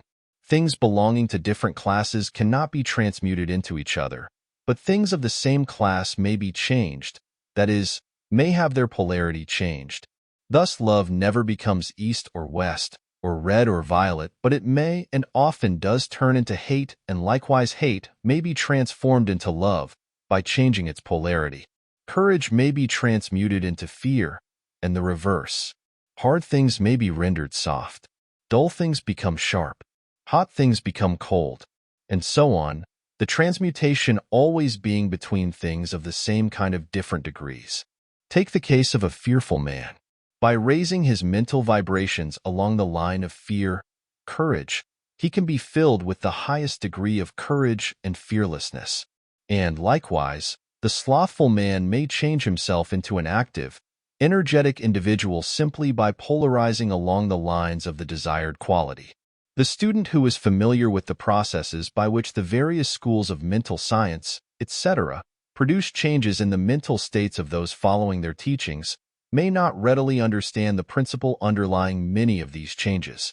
When, however, the principle of polarity is once grasped, and it is seen that the mental changes are occasioned by a change of polarity, as sliding along the same scale, the hatter is readily understood. The change is not in the nature of a transmutation of one thing into another thing entirely different, but is merely a change of degree in the same things, a vastly important difference. For instance, borrowing an analogy from the physical plane, it is impossible to change heat into sharpness, loudness, highness, etc., but heat may readily be transmuted into cold, simply by lowering the vibrations. In the same way, hate and love are mutually transmutable, so are fear and courage. But fear cannot be transformed into love, nor can courage be transmuted into hate. The mental states belong to innumerable classes, each class of which has its opposite poles, along which transmutation is possible. The student will readily recognize that in the mental states, as well as in the phenomena of the physical plane, the two poles may be classified as positive and negative, respectively. Thus love is positive to hate, courage to fear, activity to non-activity, etc., etc. And it will also be noticed that even to those unfamiliar with the principle of vibration, the positive pole seems to be of a higher degree than the negative and readily dominates it. The tendency of nature is in the direction of the dominant activity of the positive pole. In addition to the changing of the poles of one's own mental states by the operation of the art of polarization, the phenomena of mental influence, in its manifold phases, shows us that the principle may be extended so as to embrace the phenomena of the influence of one mind over that of another, of which so much has been written and taught of late years. When it is understood that mental induction is possible, that is, that mental states may be produced by induction from others, then we can readily see how a certain rate of vibration or polarization of a certain mental state may be communicated to another person, and his polarity in that class of mental states thus changed. It is along this principle that the results of many of the mental treatments are obtained. For instance, a person is blue, melancholy, and full of fear. A mental scientist bringing his own mind up to the desired vibration by his trained will, and thus obtaining the desired polarization in his own case, then produces a similar mental state in the other by induction, the result being that the vibrations are raised and the person polarizes toward the positive end of the scale instead toward the negative, and his fear and other negative emotions are transmuted to courage and similar positive mental states. A little study will show you that these mental changes are nearly all along the line of polarization, the change being one of degree rather than of kind. A knowledge of the existence of this great Hermetic principle will enable the student to better understand his own mental states and those of other people. He will see that these states are all matters of degree, and seeing thus, he will be able to raise or lower the vibration at will, to change his mental poles, and thus be master of his mental states, instead of being their servant and slave. And by his knowledge, he will be able to aid his fellows intelligently, and by the appropriate methods, change the polarity when the same is desirable. We advise all students to familiarize themselves with this principle of polarity, for a correct understanding of the same will throw light on many difficult subjects. Chapter 11. Rhythm. Everything flows out and in. Everything has its tides. All things rise and fall. The pendulum swing manifests in everything. The measure of the swing to the right is the measure of the swing to the left. Rhythm compensates, the Kybalion. The great fifth Hermetic principle, the principle of rhythm, embodies the truth that in everything there is manifested a measured motion, a to and fro movement, a flow and inflow, a swing forward and backward, a pendulum-like movement, a tide-like ebb and flow, a high tide and a low tide, between the two poles manifest on the physical, mental, or spiritual planes. The principle of rhythm is closely connected with the principle of polarity described in the preceding chapter. Rhythm manifests between the two poles established by the principle of polarity. This does not mean, however, that the pendulum of rhythm swings to the extreme poles, for this rarely happens. In fact, it is difficult to establish the extreme polar opposites in the majority of cases. But the swing is ever toward first one pole and then the other. There is always an action and reaction, an advance and a retreat, a rising and a sinking, manifested in all of the airs and phenomena of the universe. Suns, worlds, men, animals, plants, minerals, forces, energy, mind and matter, yes, even spirit, manifest this principle. The principle manifests in the creation and destruction of worlds, in the rise and fall of nations, in the life history of all things, and finally in the mental states of man. Beginning with the manifestations of spirit of the all, it will be noticed that there is ever the outpouring and the indrawing, the outbreathing and inbreathing of Brahm, as the Brahmins word it. Universes are created, reach their extreme low point of materiality, and then begin in their upward swing. Suns spring into being, and then their height of power being reached, the process of retrogression begins, and after eons they become dead masses of matter, awaiting another impulse which starts again their inner energies into activity, and a new solar life cycle is begun. And thus it is with all the worlds. They are born, grow, and die, only to be reborn. And thus it is with all the things of shape and form. They swing from action to reaction, from birth to death, from activity to inactivity, and then back again. Thus it is with all living things. They are born, grow, and die, and then are reborn. So it is with all great movements, philosophies, creeds, fashions, governments, nations, and all else: birth, growth, maturity, decadence, death, and then new birth. The swing of the pendulum is ever in evidence. Night follows day, and day night. The pendulum swings from summer to winter, and then back again. The corpuscles, atoms, molecules, and all masses of matter swing around the circle of their nature. There is no such thing as absolute rest or cessation from movement, and all movement partakes of rhythm. The principle is of universal application. It may be applied to any question or phenomena of any of the many planes of life.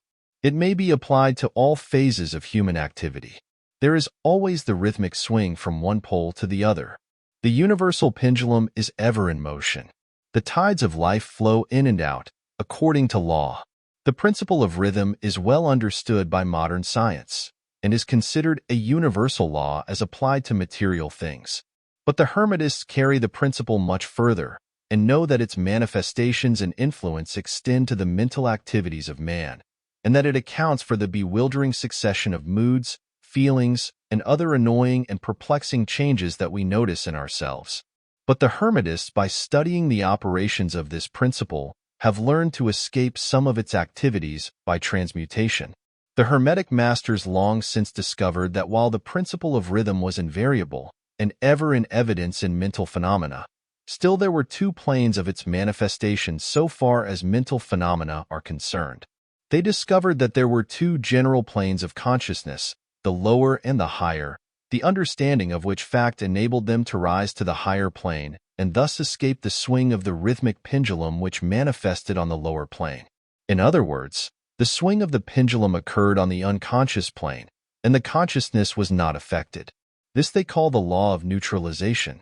Its operations consist in the raising of the ego above the vibrations of the unconscious plane of mental activity, so that the negative swing of the pendulum is not manifested in consciousness, and therefore they are not affected. It is akin to rising above a thing and letting it pass beneath you. The Hermetic master, or advanced student, polarizes himself at the desired pole, and by a process akin to refusing to participate in the backward swing or, if you prefer, a denial of its influence over him, he stands firm in his polarized position and allows the mental pendulum to swing back along the unconscious plane. All individuals who have attained any degree of self-mastery accomplish this, more or less unknowingly, and by refusing to allow their moods and negative mental states to affect them, they apply the law of neutralization.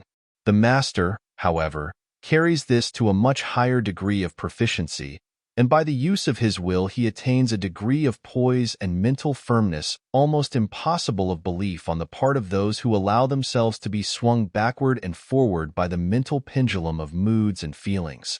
The importance of this will be appreciated by any thinking person who realizes what creatures of moods, feelings, and emotion the majority of people are, and how little mastery of themselves they manifest. If you will stop and consider a moment, you will realize how much these swings of rhythm have affected you in your life.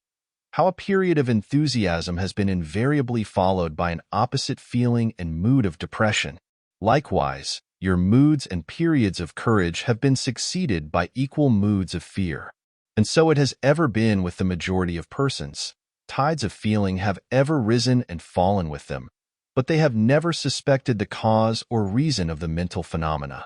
An understanding of the workings of this principle will give one the key to the mastery of these rhythmic swings of feeling, and will enable him to know himself better and to avoid being carried away by these inflows and outflows. The will is superior to the conscious manifestation of this principle, although the principle itself can never be destroyed.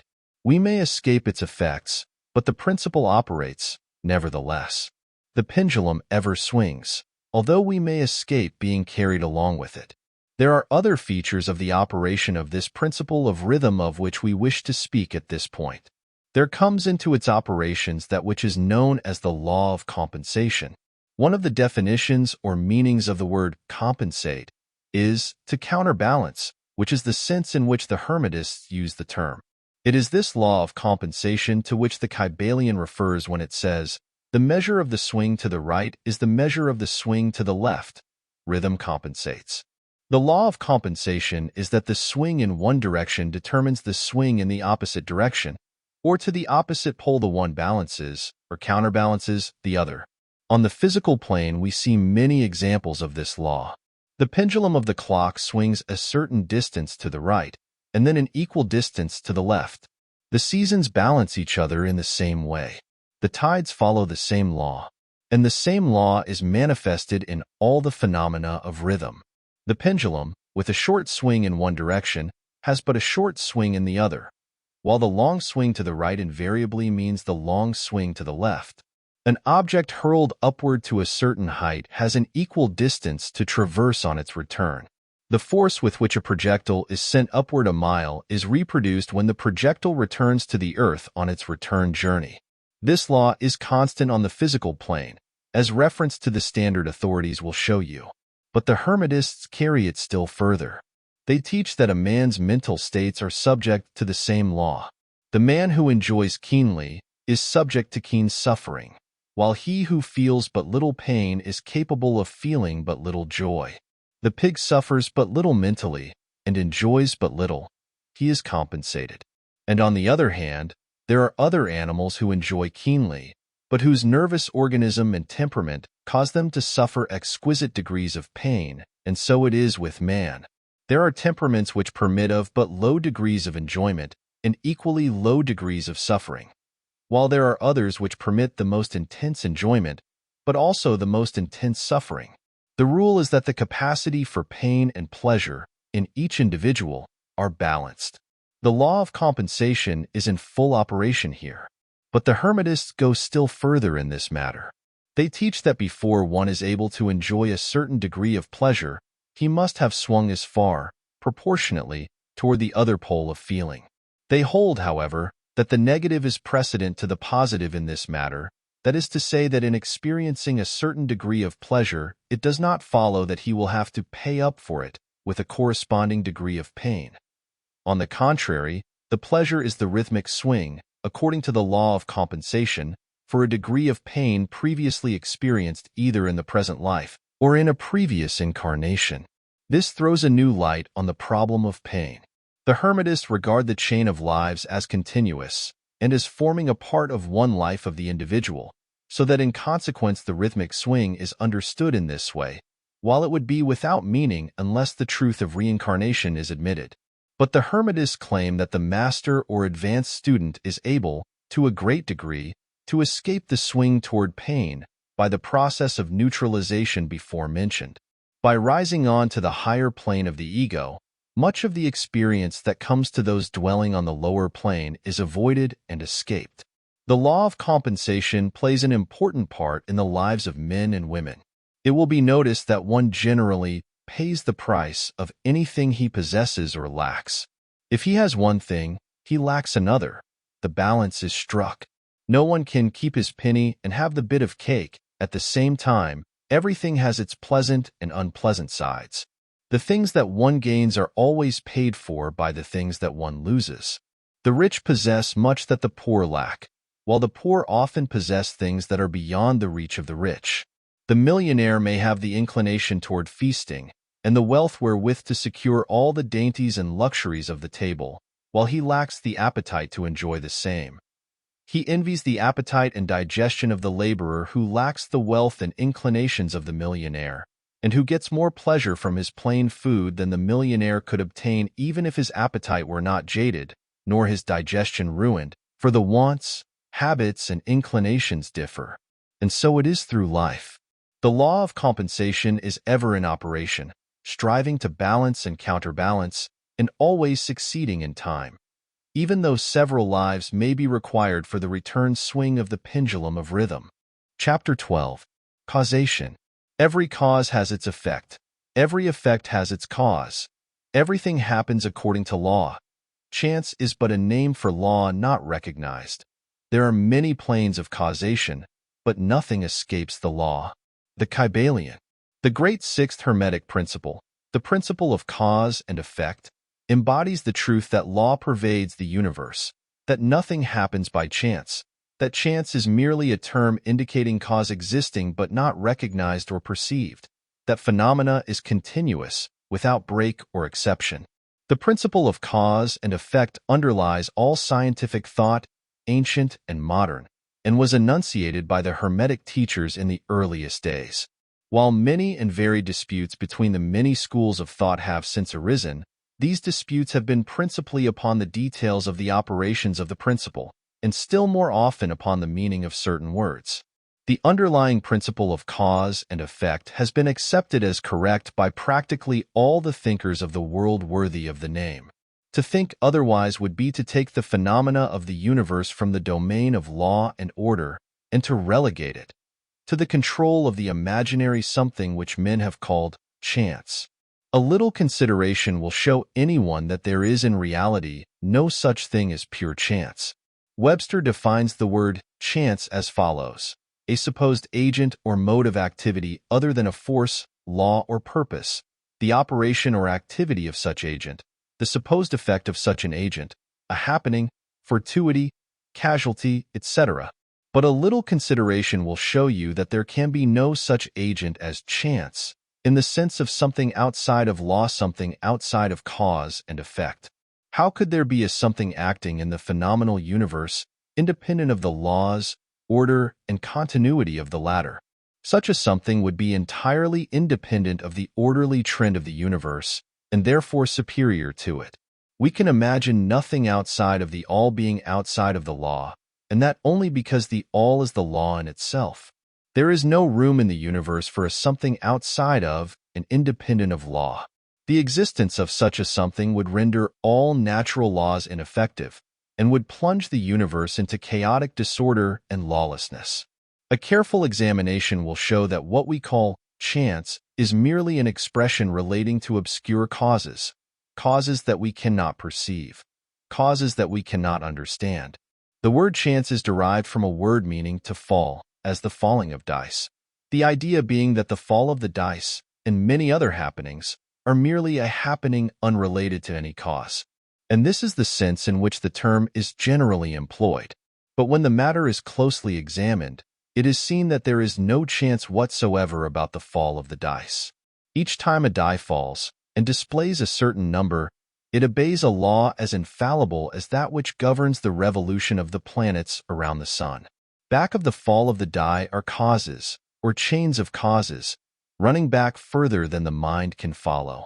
The position of the die in the box, the amount of muscular energy expended in the throw, the condition of the table, etc., etc., all are causes, the effect of which may be seen. But back of these seen causes there are chains of unseen preceding causes, all of which had a bearing upon the number of the die which fell uppermost. If a die be cast a great number of times, it will be found that the numbers shown will be about equal, that is, there will be an equal number of 1 spot, 2 spot, etc., coming uppermost. Toss a penny in the air, and it may come down either heads or tails. But make a sufficient number of tosses, and the heads and tails will about even up. This is the operation of the law of average. But both the average and the single toss come under the law of cause and effect, and if we were able to examine into the preceding causes, it would be clearly seen that it was simply impossible for the die to fall other than it did, under the same circumstances and at the same time. Given the same causes, the same results will follow. There is always a cause and a because to every event. Nothing ever happens without a cause, or rather a chain of causes. Some confusion has arisen in the minds of persons considering this principle, from the fact that they were unable to explain how one thing could cause another thing, that is, be the creator of the second thing. As a matter of fact, no thing ever causes or creates another thing. Cause and effect deals merely with events. An event is that which comes, arrives, or happens as a result or consequent of some preceding event. No event creates another event, but is merely a preceding link in the great orderly chain of events flowing from the creative energy of the all. There is a continuity between all events precedent, consequent, and subsequent. There is a relation existing between everything that has gone before and everything that follows. A stone is dislodged from a mountain side and crashes through a roof of a cottage in the valley below. At first sight, we regard this as a chance effect, but when we examine the matter, we find a great chain of causes behind it. In the first place, there was the rain which softened the earth supporting the stone and which allowed it to fall. Then back of that was the influence of the sun, other rains, etc., which gradually disintegrated the piece of rock from a larger piece. Then there were the causes which led to the formation of the mountain and its upheaval by convulsions of nature, and so on ad infinitum. Then we might follow up the causes behind the rain, etc. Then we might consider the existence of the roof. In short, we would soon find ourselves involved in a mesh of cause and effect, from which we would soon strive to extricate ourselves.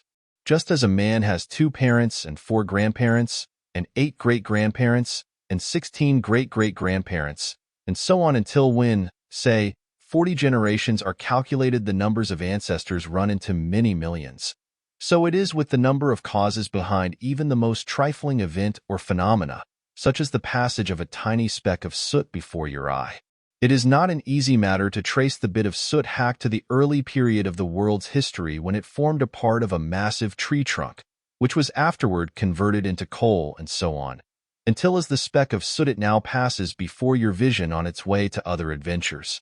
And a mighty chain of events, causes, and effects brought it to its present condition, and the later is but one of the chain of events which will go to produce other events hundreds of years from now. One of the series of events arising from the tiny bit of soot was the writing of these lines, which caused the typesetter to perform certain work, the proofreader to do likewise, and which will arouse certain thoughts in your mind, and that of others, which in turn will affect others, and so on and on and on, beyond the ability of man to think further, and all from the passage of a tiny bit of soot, all of which shows the relativity and association of things, and the further fact that there is no great, there is no small, in the mind that causeth all.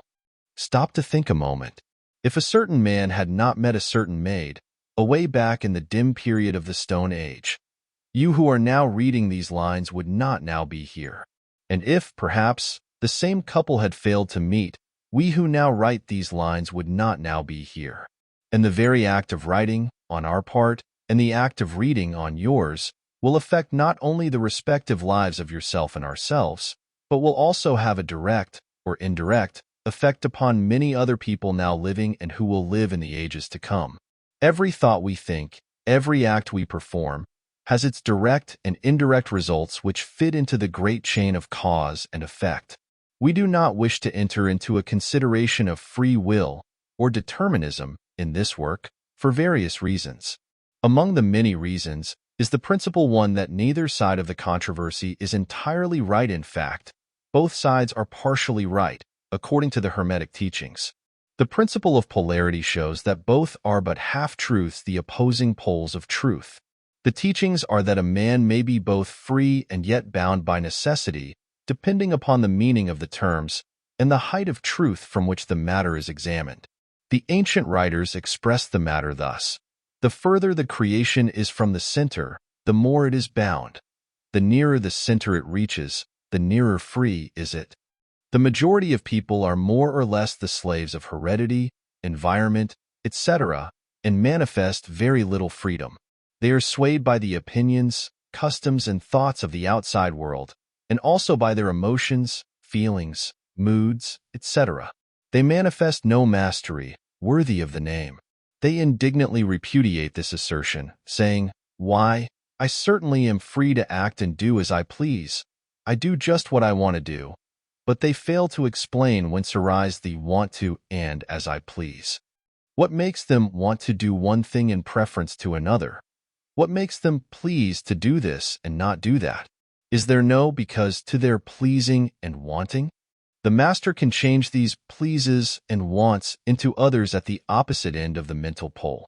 He is able to will, instead of to will because some feeling, mood, emotion, or environmental suggestion arouses a tendency or desire within him so to do. The majority of people are carried along like the falling stone, obedient to environment, outside influences and internal moods, desires, etc., not to speak of the desires and wills of others stronger than themselves, heredity, environment, and suggestion, carrying them along without resistance on their part, or the exercise of the will.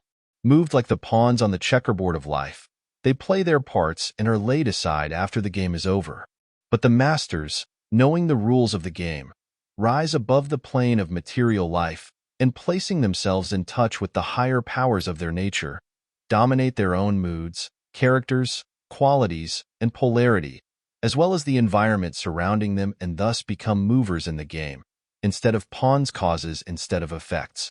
The masters do not escape the causation of the higher planes, but fall in with the higher laws, and thus master circumstances on the lower plane.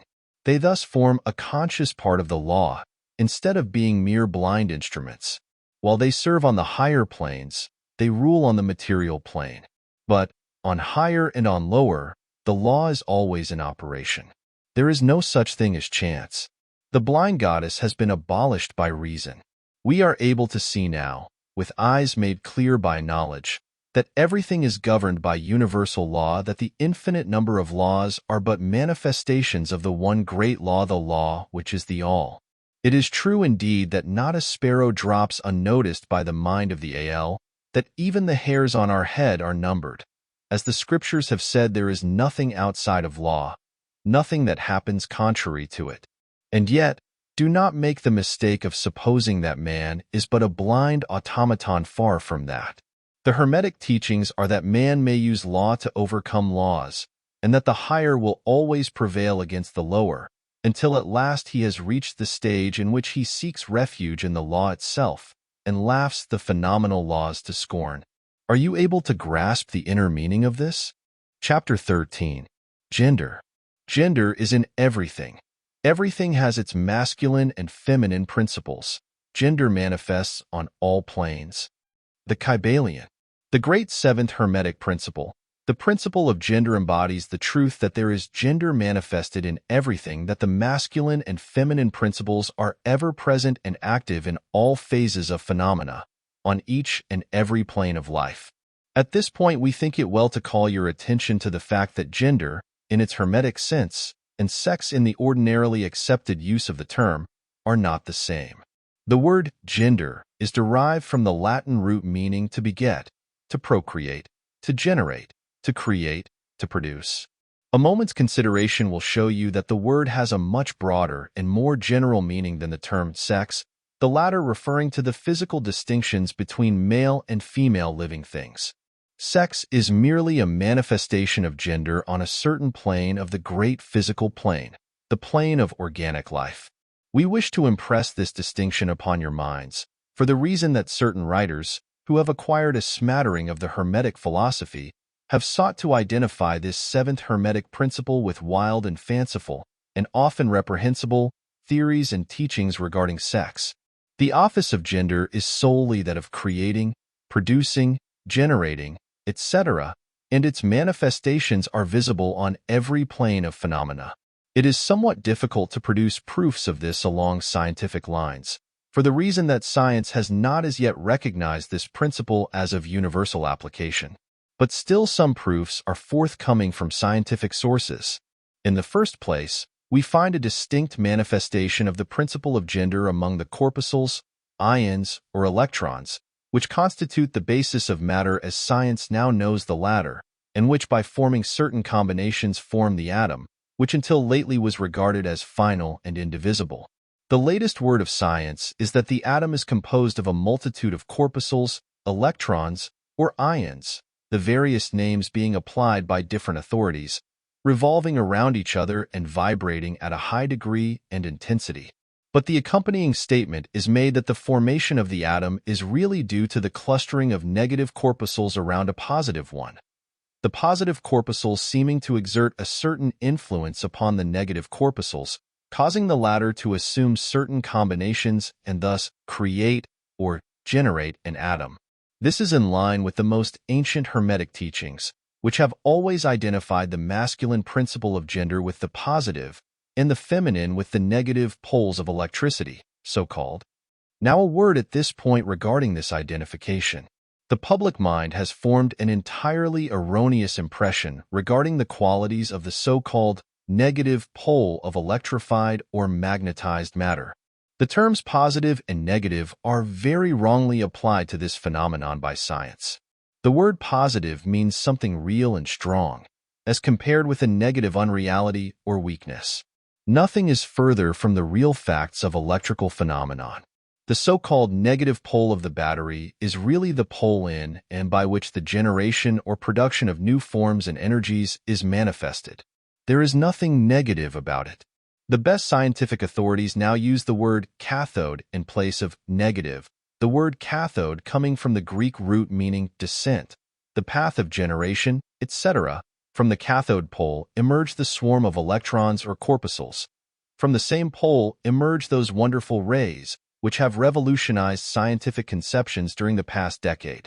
The cathode pole is the mother of all of the strange phenomena which have rendered useless the old textbooks, and which have caused many long-accepted theories to be relegated to the scrap pile of scientific speculation. The cathode, or negative pole, is the mother principle of electrical phenomena, and of the finest forms of matter as yet known to science. So you see we are justified in refusing to use the term negative in our consideration of the subject, and in insisting upon substituting the word feminine for the old term. The facts of the case bear us out in this, without taking the Hermetic teachings into consideration. And so we shall use the word feminine in the place of negative in speaking of that pole of activity. The latest scientific teachings are that the creative corpuscles or electrons are feminine. Science says they are composed of negative electricity. We say they are composed of feminine energy. A feminine corpuscle becomes detached from, or rather leaves, a masculine corpuscle and starts on a new career. It actively seeks a union with a masculine corpuscle, being urged thereto by the natural impulse to create new forms of matter or energy. One writer goes so far as to use the term, it at once seeks, of its own volition, a union, etc. This detachment and uniting form the basis of the greater part of the activities of the chemical world. When the feminine corpuscle unites with a masculine corpuscle, a certain process is begun. The feminine particles vibrate rapidly under the influence of the masculine energy and circle rapidly around the latter. The result is the birth of a new atom. This new atom is really composed of a union of the masculine and feminine electrons, or corpuscles, but when the union is formed, the atom is a separate thing, having certain properties, but no longer manifesting the property of free electricity. The process of detachment or separation of the feminine electrons is called ionization. These electrons, or corpuscles, are the most active workers in nature's field. Arising from their unions, or combinations, manifest the varied phenomena of light, heat, electricity, magnetism, attraction, repulsion, chemical affinity, and the reverse, and similar phenomena. And all this arises from the operation of the principle of gender on the plane of energy. The part of the masculine principle seems to be that of directing a certain inherent energy toward the feminine principle, and thus starting into activity the creative processes. But the feminine principle is the one always doing the active creative work, and this is so on all planes. And yet, each principle is incapable of operative energy without the assistance of the other. In some of the forms of life, the two principles are combined in one organism. For that matter, everything in the organic world manifests both genders. There is always the masculine present in the feminine form and the feminine form. The Hermetic teachings include much regarding the operation of the two principles of gender in the production and manifestation of various forms of energy, etc., but we do not deem it expedient to go into detail regarding the same at this point, because we are unable to back up the same with scientific proof, for the reason that science has not as yet progressed thus far. But the example we have given you of the phenomena of the electrons or corpuscles will show you that science is on the right path, and will also give you a general idea of the underlying principles. Some leading scientific investigators have announced their belief that in the formation of crystals there was to be found something that corresponded to sex activity, which is another straw showing the direction the scientific winds are blowing. And each year will bring other facts to corroborate the correctness of the Hermetic principle of gender. It will be found that gender is in constant operation and manifestation in the field of inorganic matter and in the field of energy or force. Electricity is now generally regarded as the something into which all other forms of energy seem to melt or dissolve. The electrical theory of the universe is the latest scientific doctrine and is growing rapidly in popularity and general acceptance. And it thus follows that if we are able to discover in the phenomena of electricity, even at the very root and source of its manifestations, a clear and unmistakable evidence of the presence of gender and its activities, We are justified in asking you to believe that science at last has offered proofs of the existence in all universal phenomena of that great Hermetic principle, the principle of gender. It is not necessary to take up your time with the well-known phenomena of the attraction and repulsion of the atoms, chemical affinity, the loves and hates of the atomic particles, the attraction or cohesion between the molecules of matter. These facts are too well known to need extended comment from us. But have you ever considered that all of these things are manifestations of the gender principle?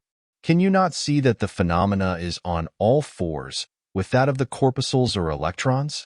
And more than this, can you not see the reasonableness of the Hermetic teachings which assert that the very law of gravitation, that strange attraction by reason of which all particles and bodies of matter in the universe tend toward each other, is but another manifestation of the principle of gender, which operates in the direction of attracting the masculine to the feminine energies, and vice versa?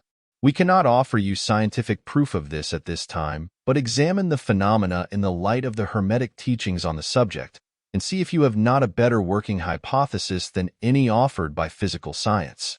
Submit all physical phenomena to the test, and you will discern the principle of gender ever in evidence. Let us now pass on to a consideration of the operation of the principle on the mental plane. Many interesting features are there awaiting examination. Chapter 14. Mental Gender. Students of psychology who have followed the modern trend of thought along the lines of mental phenomena are struck by the persistence of the dual mind idea, which has manifested itself so strongly during the past 10 or 15 years, and which has given rise to a number of plausible theories regarding the nature and constitution of these two minds. The late Thomson J. Hudson attained great popularity in 1893 by advancing his well-known theory of the objective and subjective minds, which he held existed in every individual. Other writers have attracted almost equal attention by the theories regarding the conscious and subconscious minds, the voluntary and involuntary minds, the active and passive minds, etc., etc.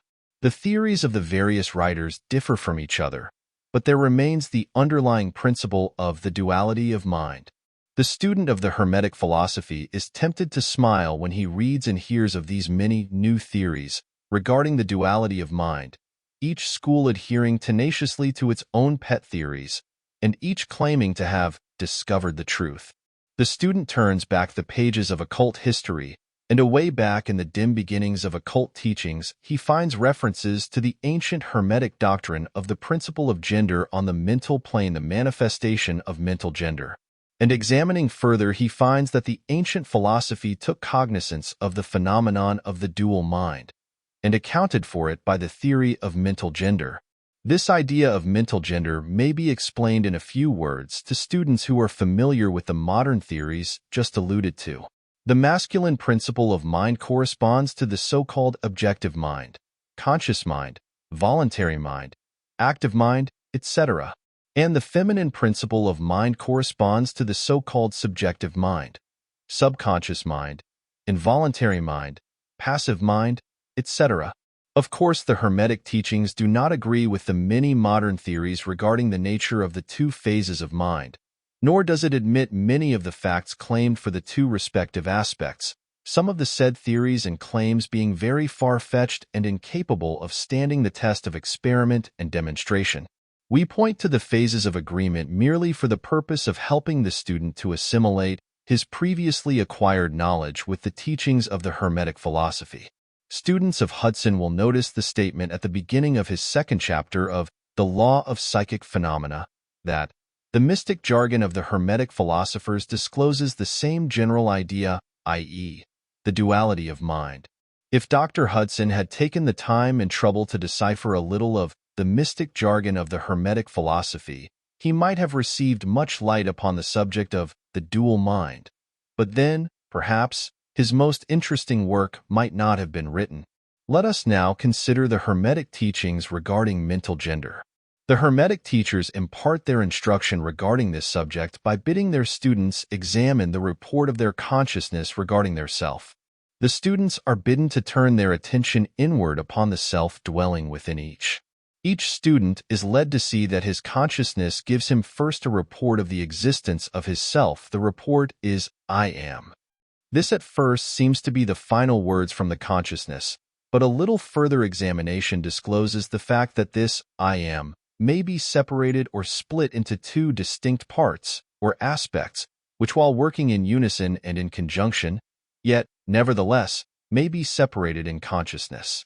While at first there seems to be only an I existing, a more careful and closer examination reveals the fact that there exists an I and a me. These mental twins differ in their characteristics and nature, and an examination of their nature and the phenomena arising from the same will throw much light upon many of the problems of mental influence. Let us begin with the consideration of the me, which is usually mistaken for the I by the student, until he presses the inquiry a little further back into the recesses of consciousness. A man thinks of his self, in its aspect of me, as being composed of certain feelings, tastes, likes, dislikes, habits, peculiar ties, characteristics, etc., all of which go to make up his personality, or the self known to himself and others.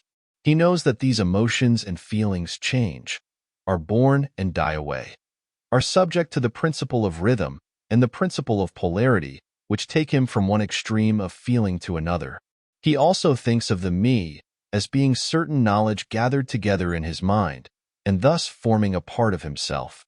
This is the me of a man, but we have proceeded too hastily. The me of many men may be said to consist largely of their consciousness of the body and their physical appetites, etc.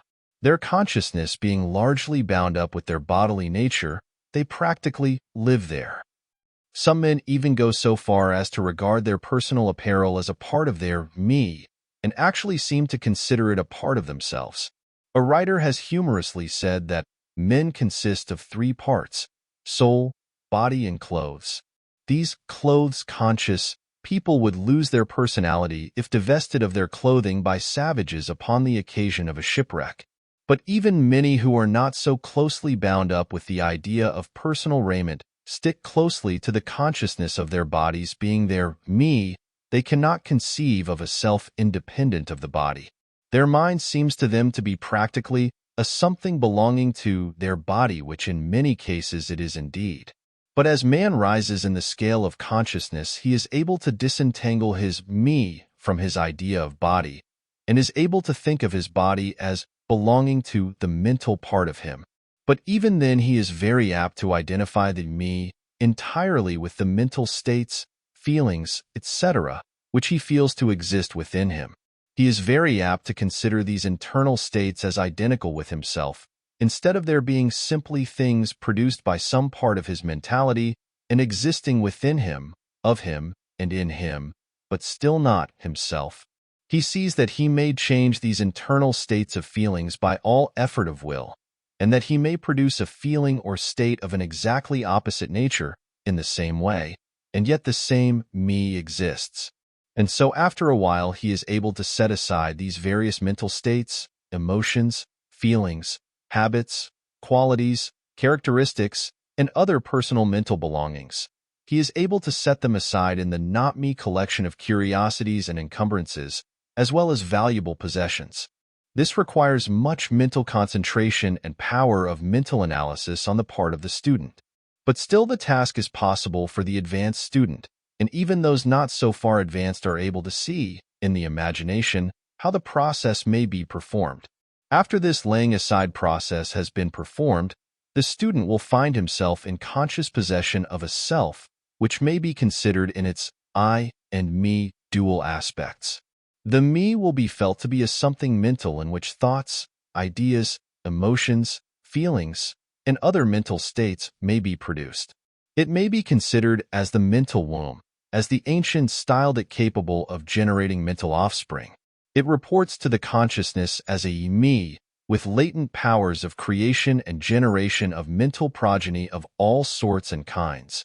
Its powers of creative energy are felt to be enormous. But still it seems to be conscious that it must receive some form of energy from either its I companion, or else from some other I ere it is able to bring into being its mental creations. This consciousness brings with it a realization of an enormous capacity for mental work and creative ability. But the student soon finds that this is not all that he finds within his inner consciousness. He finds that there exists a mental something which is able to will that the me act along certain creative lines, and which is also able to stand aside and witness the mental creation. This part of himself he is taught to call his I. He is able to rest in its consciousness at will. He finds there not a consciousness of an ability to generate and actively create, in the sense of the gradual process attendant upon mental operations, but rather a sense and consciousness of an ability to project an energy from the I to the me, a process of willing that the mental creation begin and proceed. He also finds that the I is able to stand aside and witness the operations of the me's mental creation and generation. There is this dual aspect in the mind of every person. The I represents the masculine principle of mental gender. The me represents the female principle. The I represents the aspect of being, the me the aspect of becoming. You will notice that the principle of correspondence operates on this plane just as it does upon the great plane upon which the creation of universes is performed. The two are similar in kind, although vastly different in degree. As above, so below. As below, so above. These aspects of mind, the masculine and feminine principles, the I and the me, considered in connection with the well-known mental and psychic phenomena, give the master key to these dimly known regions of mental operation and manifestation. The principle of mental gender gives the truth underlying the whole field of the phenomena of mental influence, etc. The tendency of the feminine principle is always in the direction of receiving impressions, while the tendency of the masculine principle is always in the direction of giving out or expressing. The feminine principle has much more varied field of operation than has the masculine principle.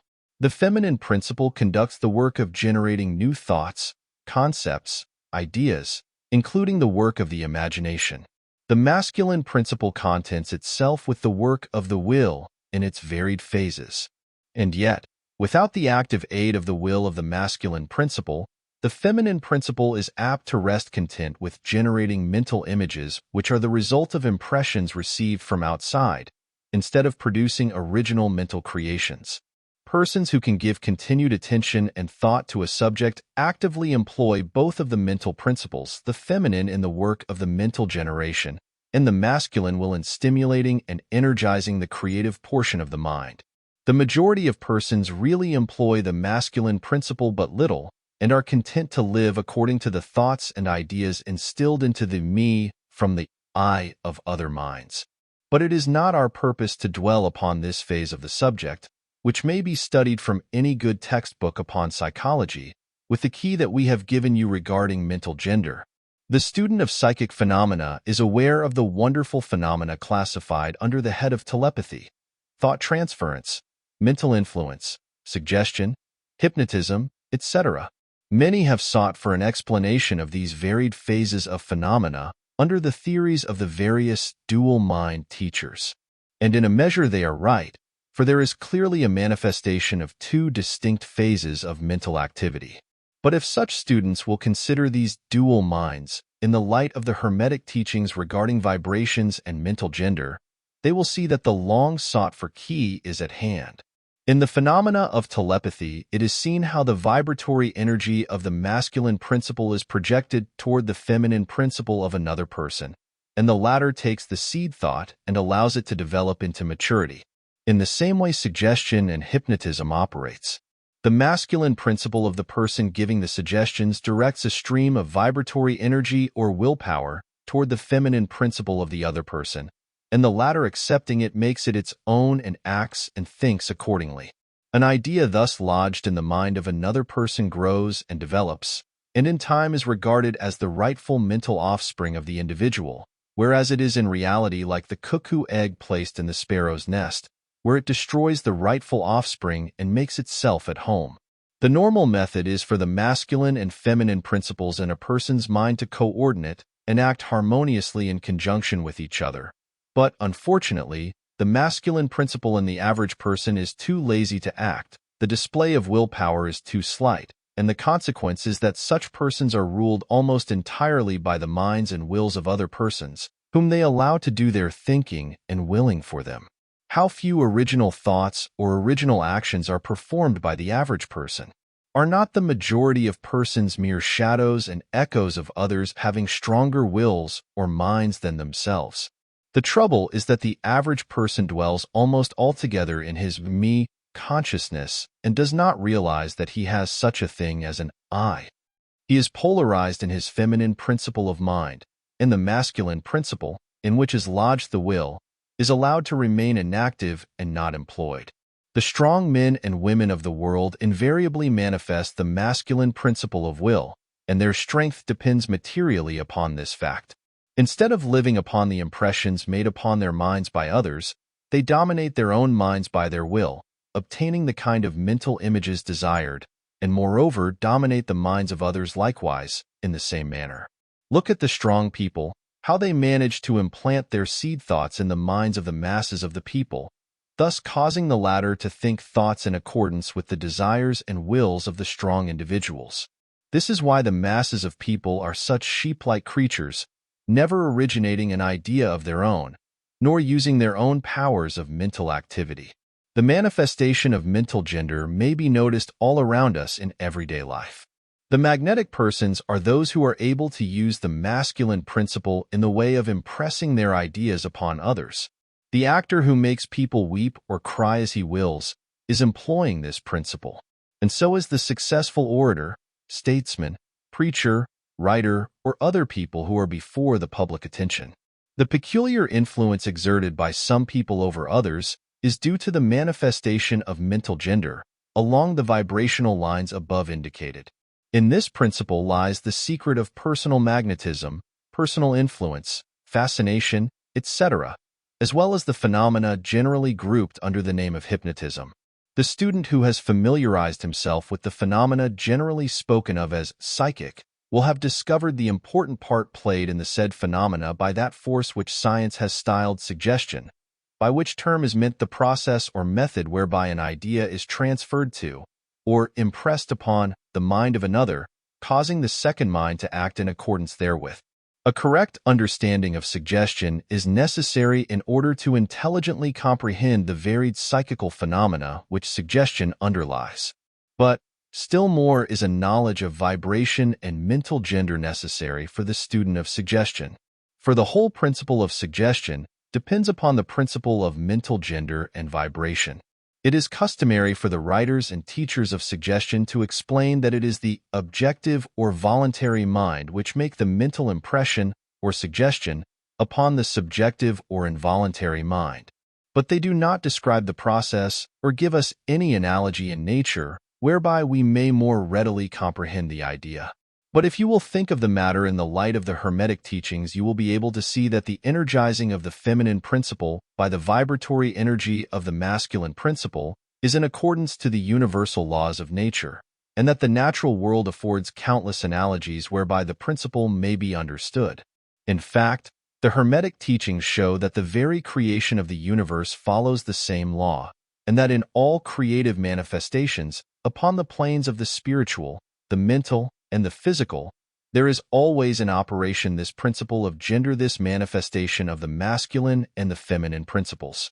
As above, so below; as below, so above. And more than this, when the principle of mental gender is once grasped and understood, the varied phenomena of psychology at once becomes capable of intelligent classification and study, instead of being very much in the dark.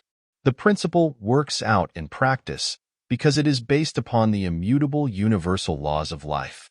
We shall not enter into an extended discussion of, or description of, the varied phenomena of mental influence or psychic activity. There are many books, many of them quite good, which have been written and published on this subject of late years. The main facts stated in these various books are correct, although the several writers have attempted to explain the phenomena by various pet theories of their own.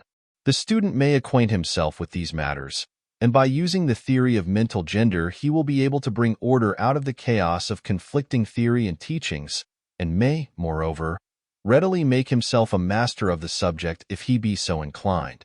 The purpose of this work is not to give an extended account of psychic phenomena, but rather to give to the student a master key, whereby he may unlock the many doors leading into the parts of the temple of knowledge which he may wish to explore.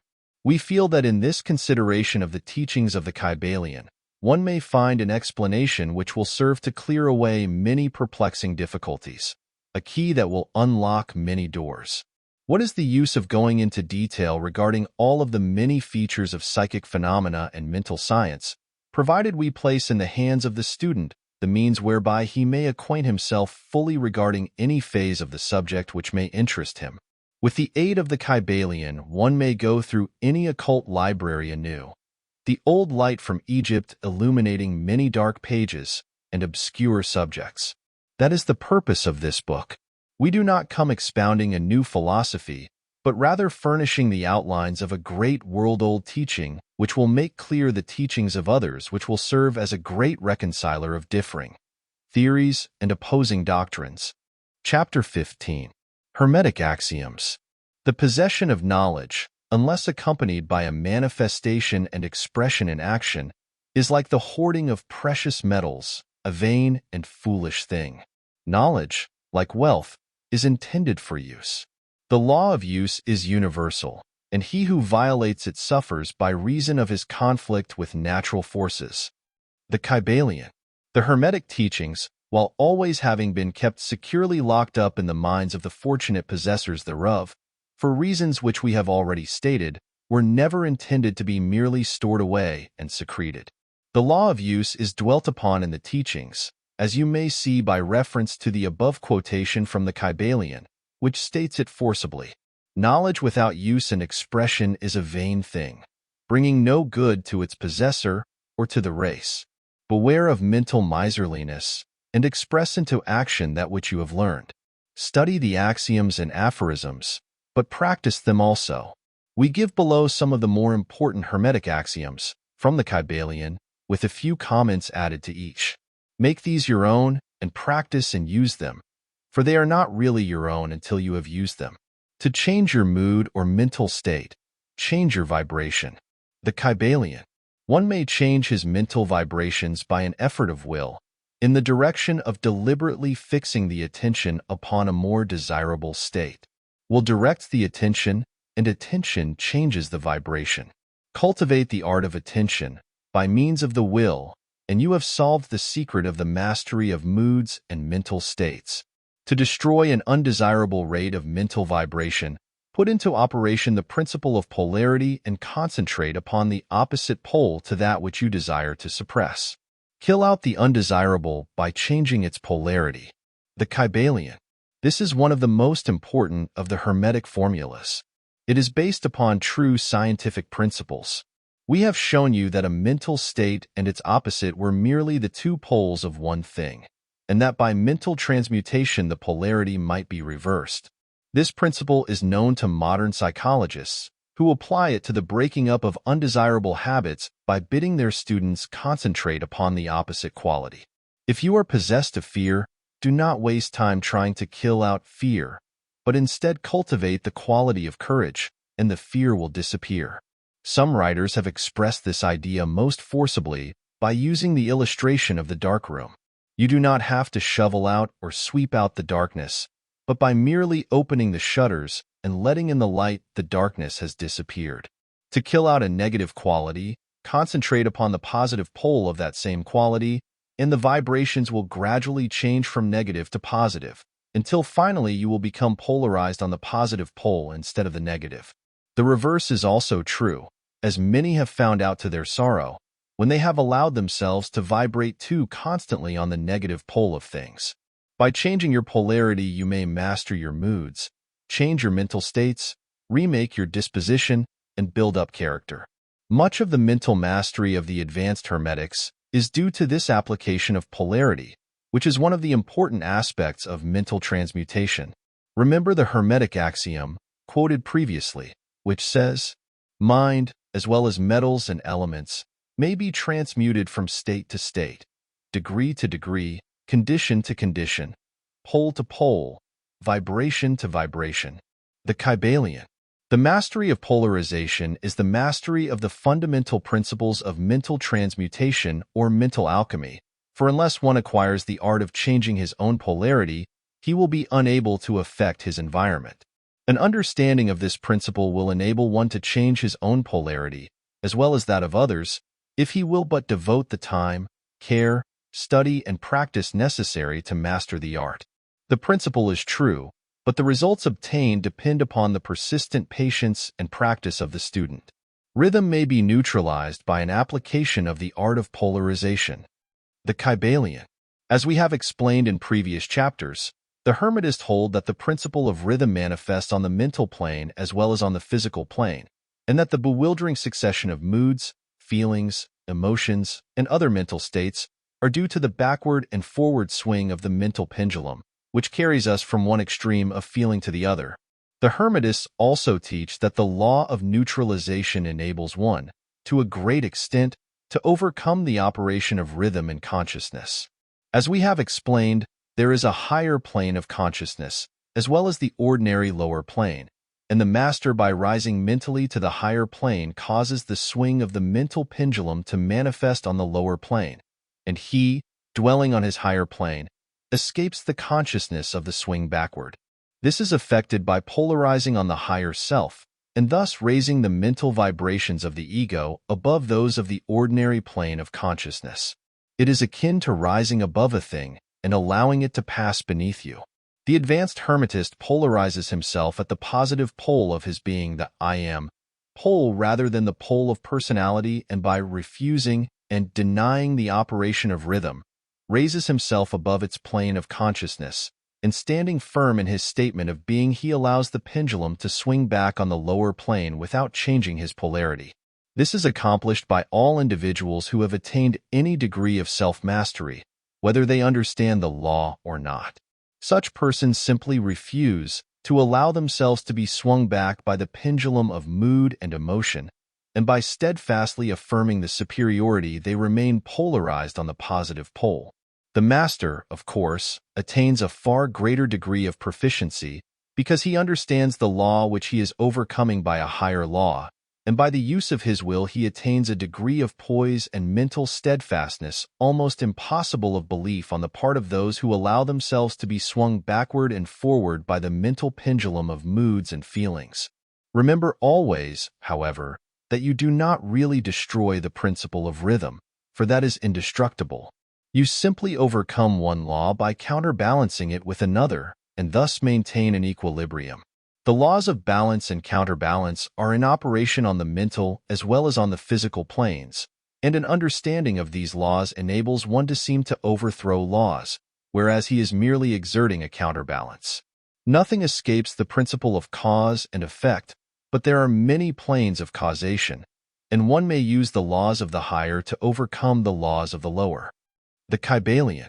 By an understanding of the practice of polarization, the Hermetists rise to a higher plane of causation and thus counterbalance the laws of the lower planes of causation. By rising above the plane of ordinary causes, they become themselves, in a degree, causes instead of being merely caused. By being able to master their own moods and feelings, and by being able to neutralize rhythm, as we have already explained, they are able to escape a great part of the operations of cause and effect on the ordinary plane. The masses of people are carried along, obedient to their environment, the wills and desires of others stronger than themselves, the effects of inherited tendencies, the suggestions of those about them, and other outward causes, which tend to move them about on the chessboard of life like mere pawns.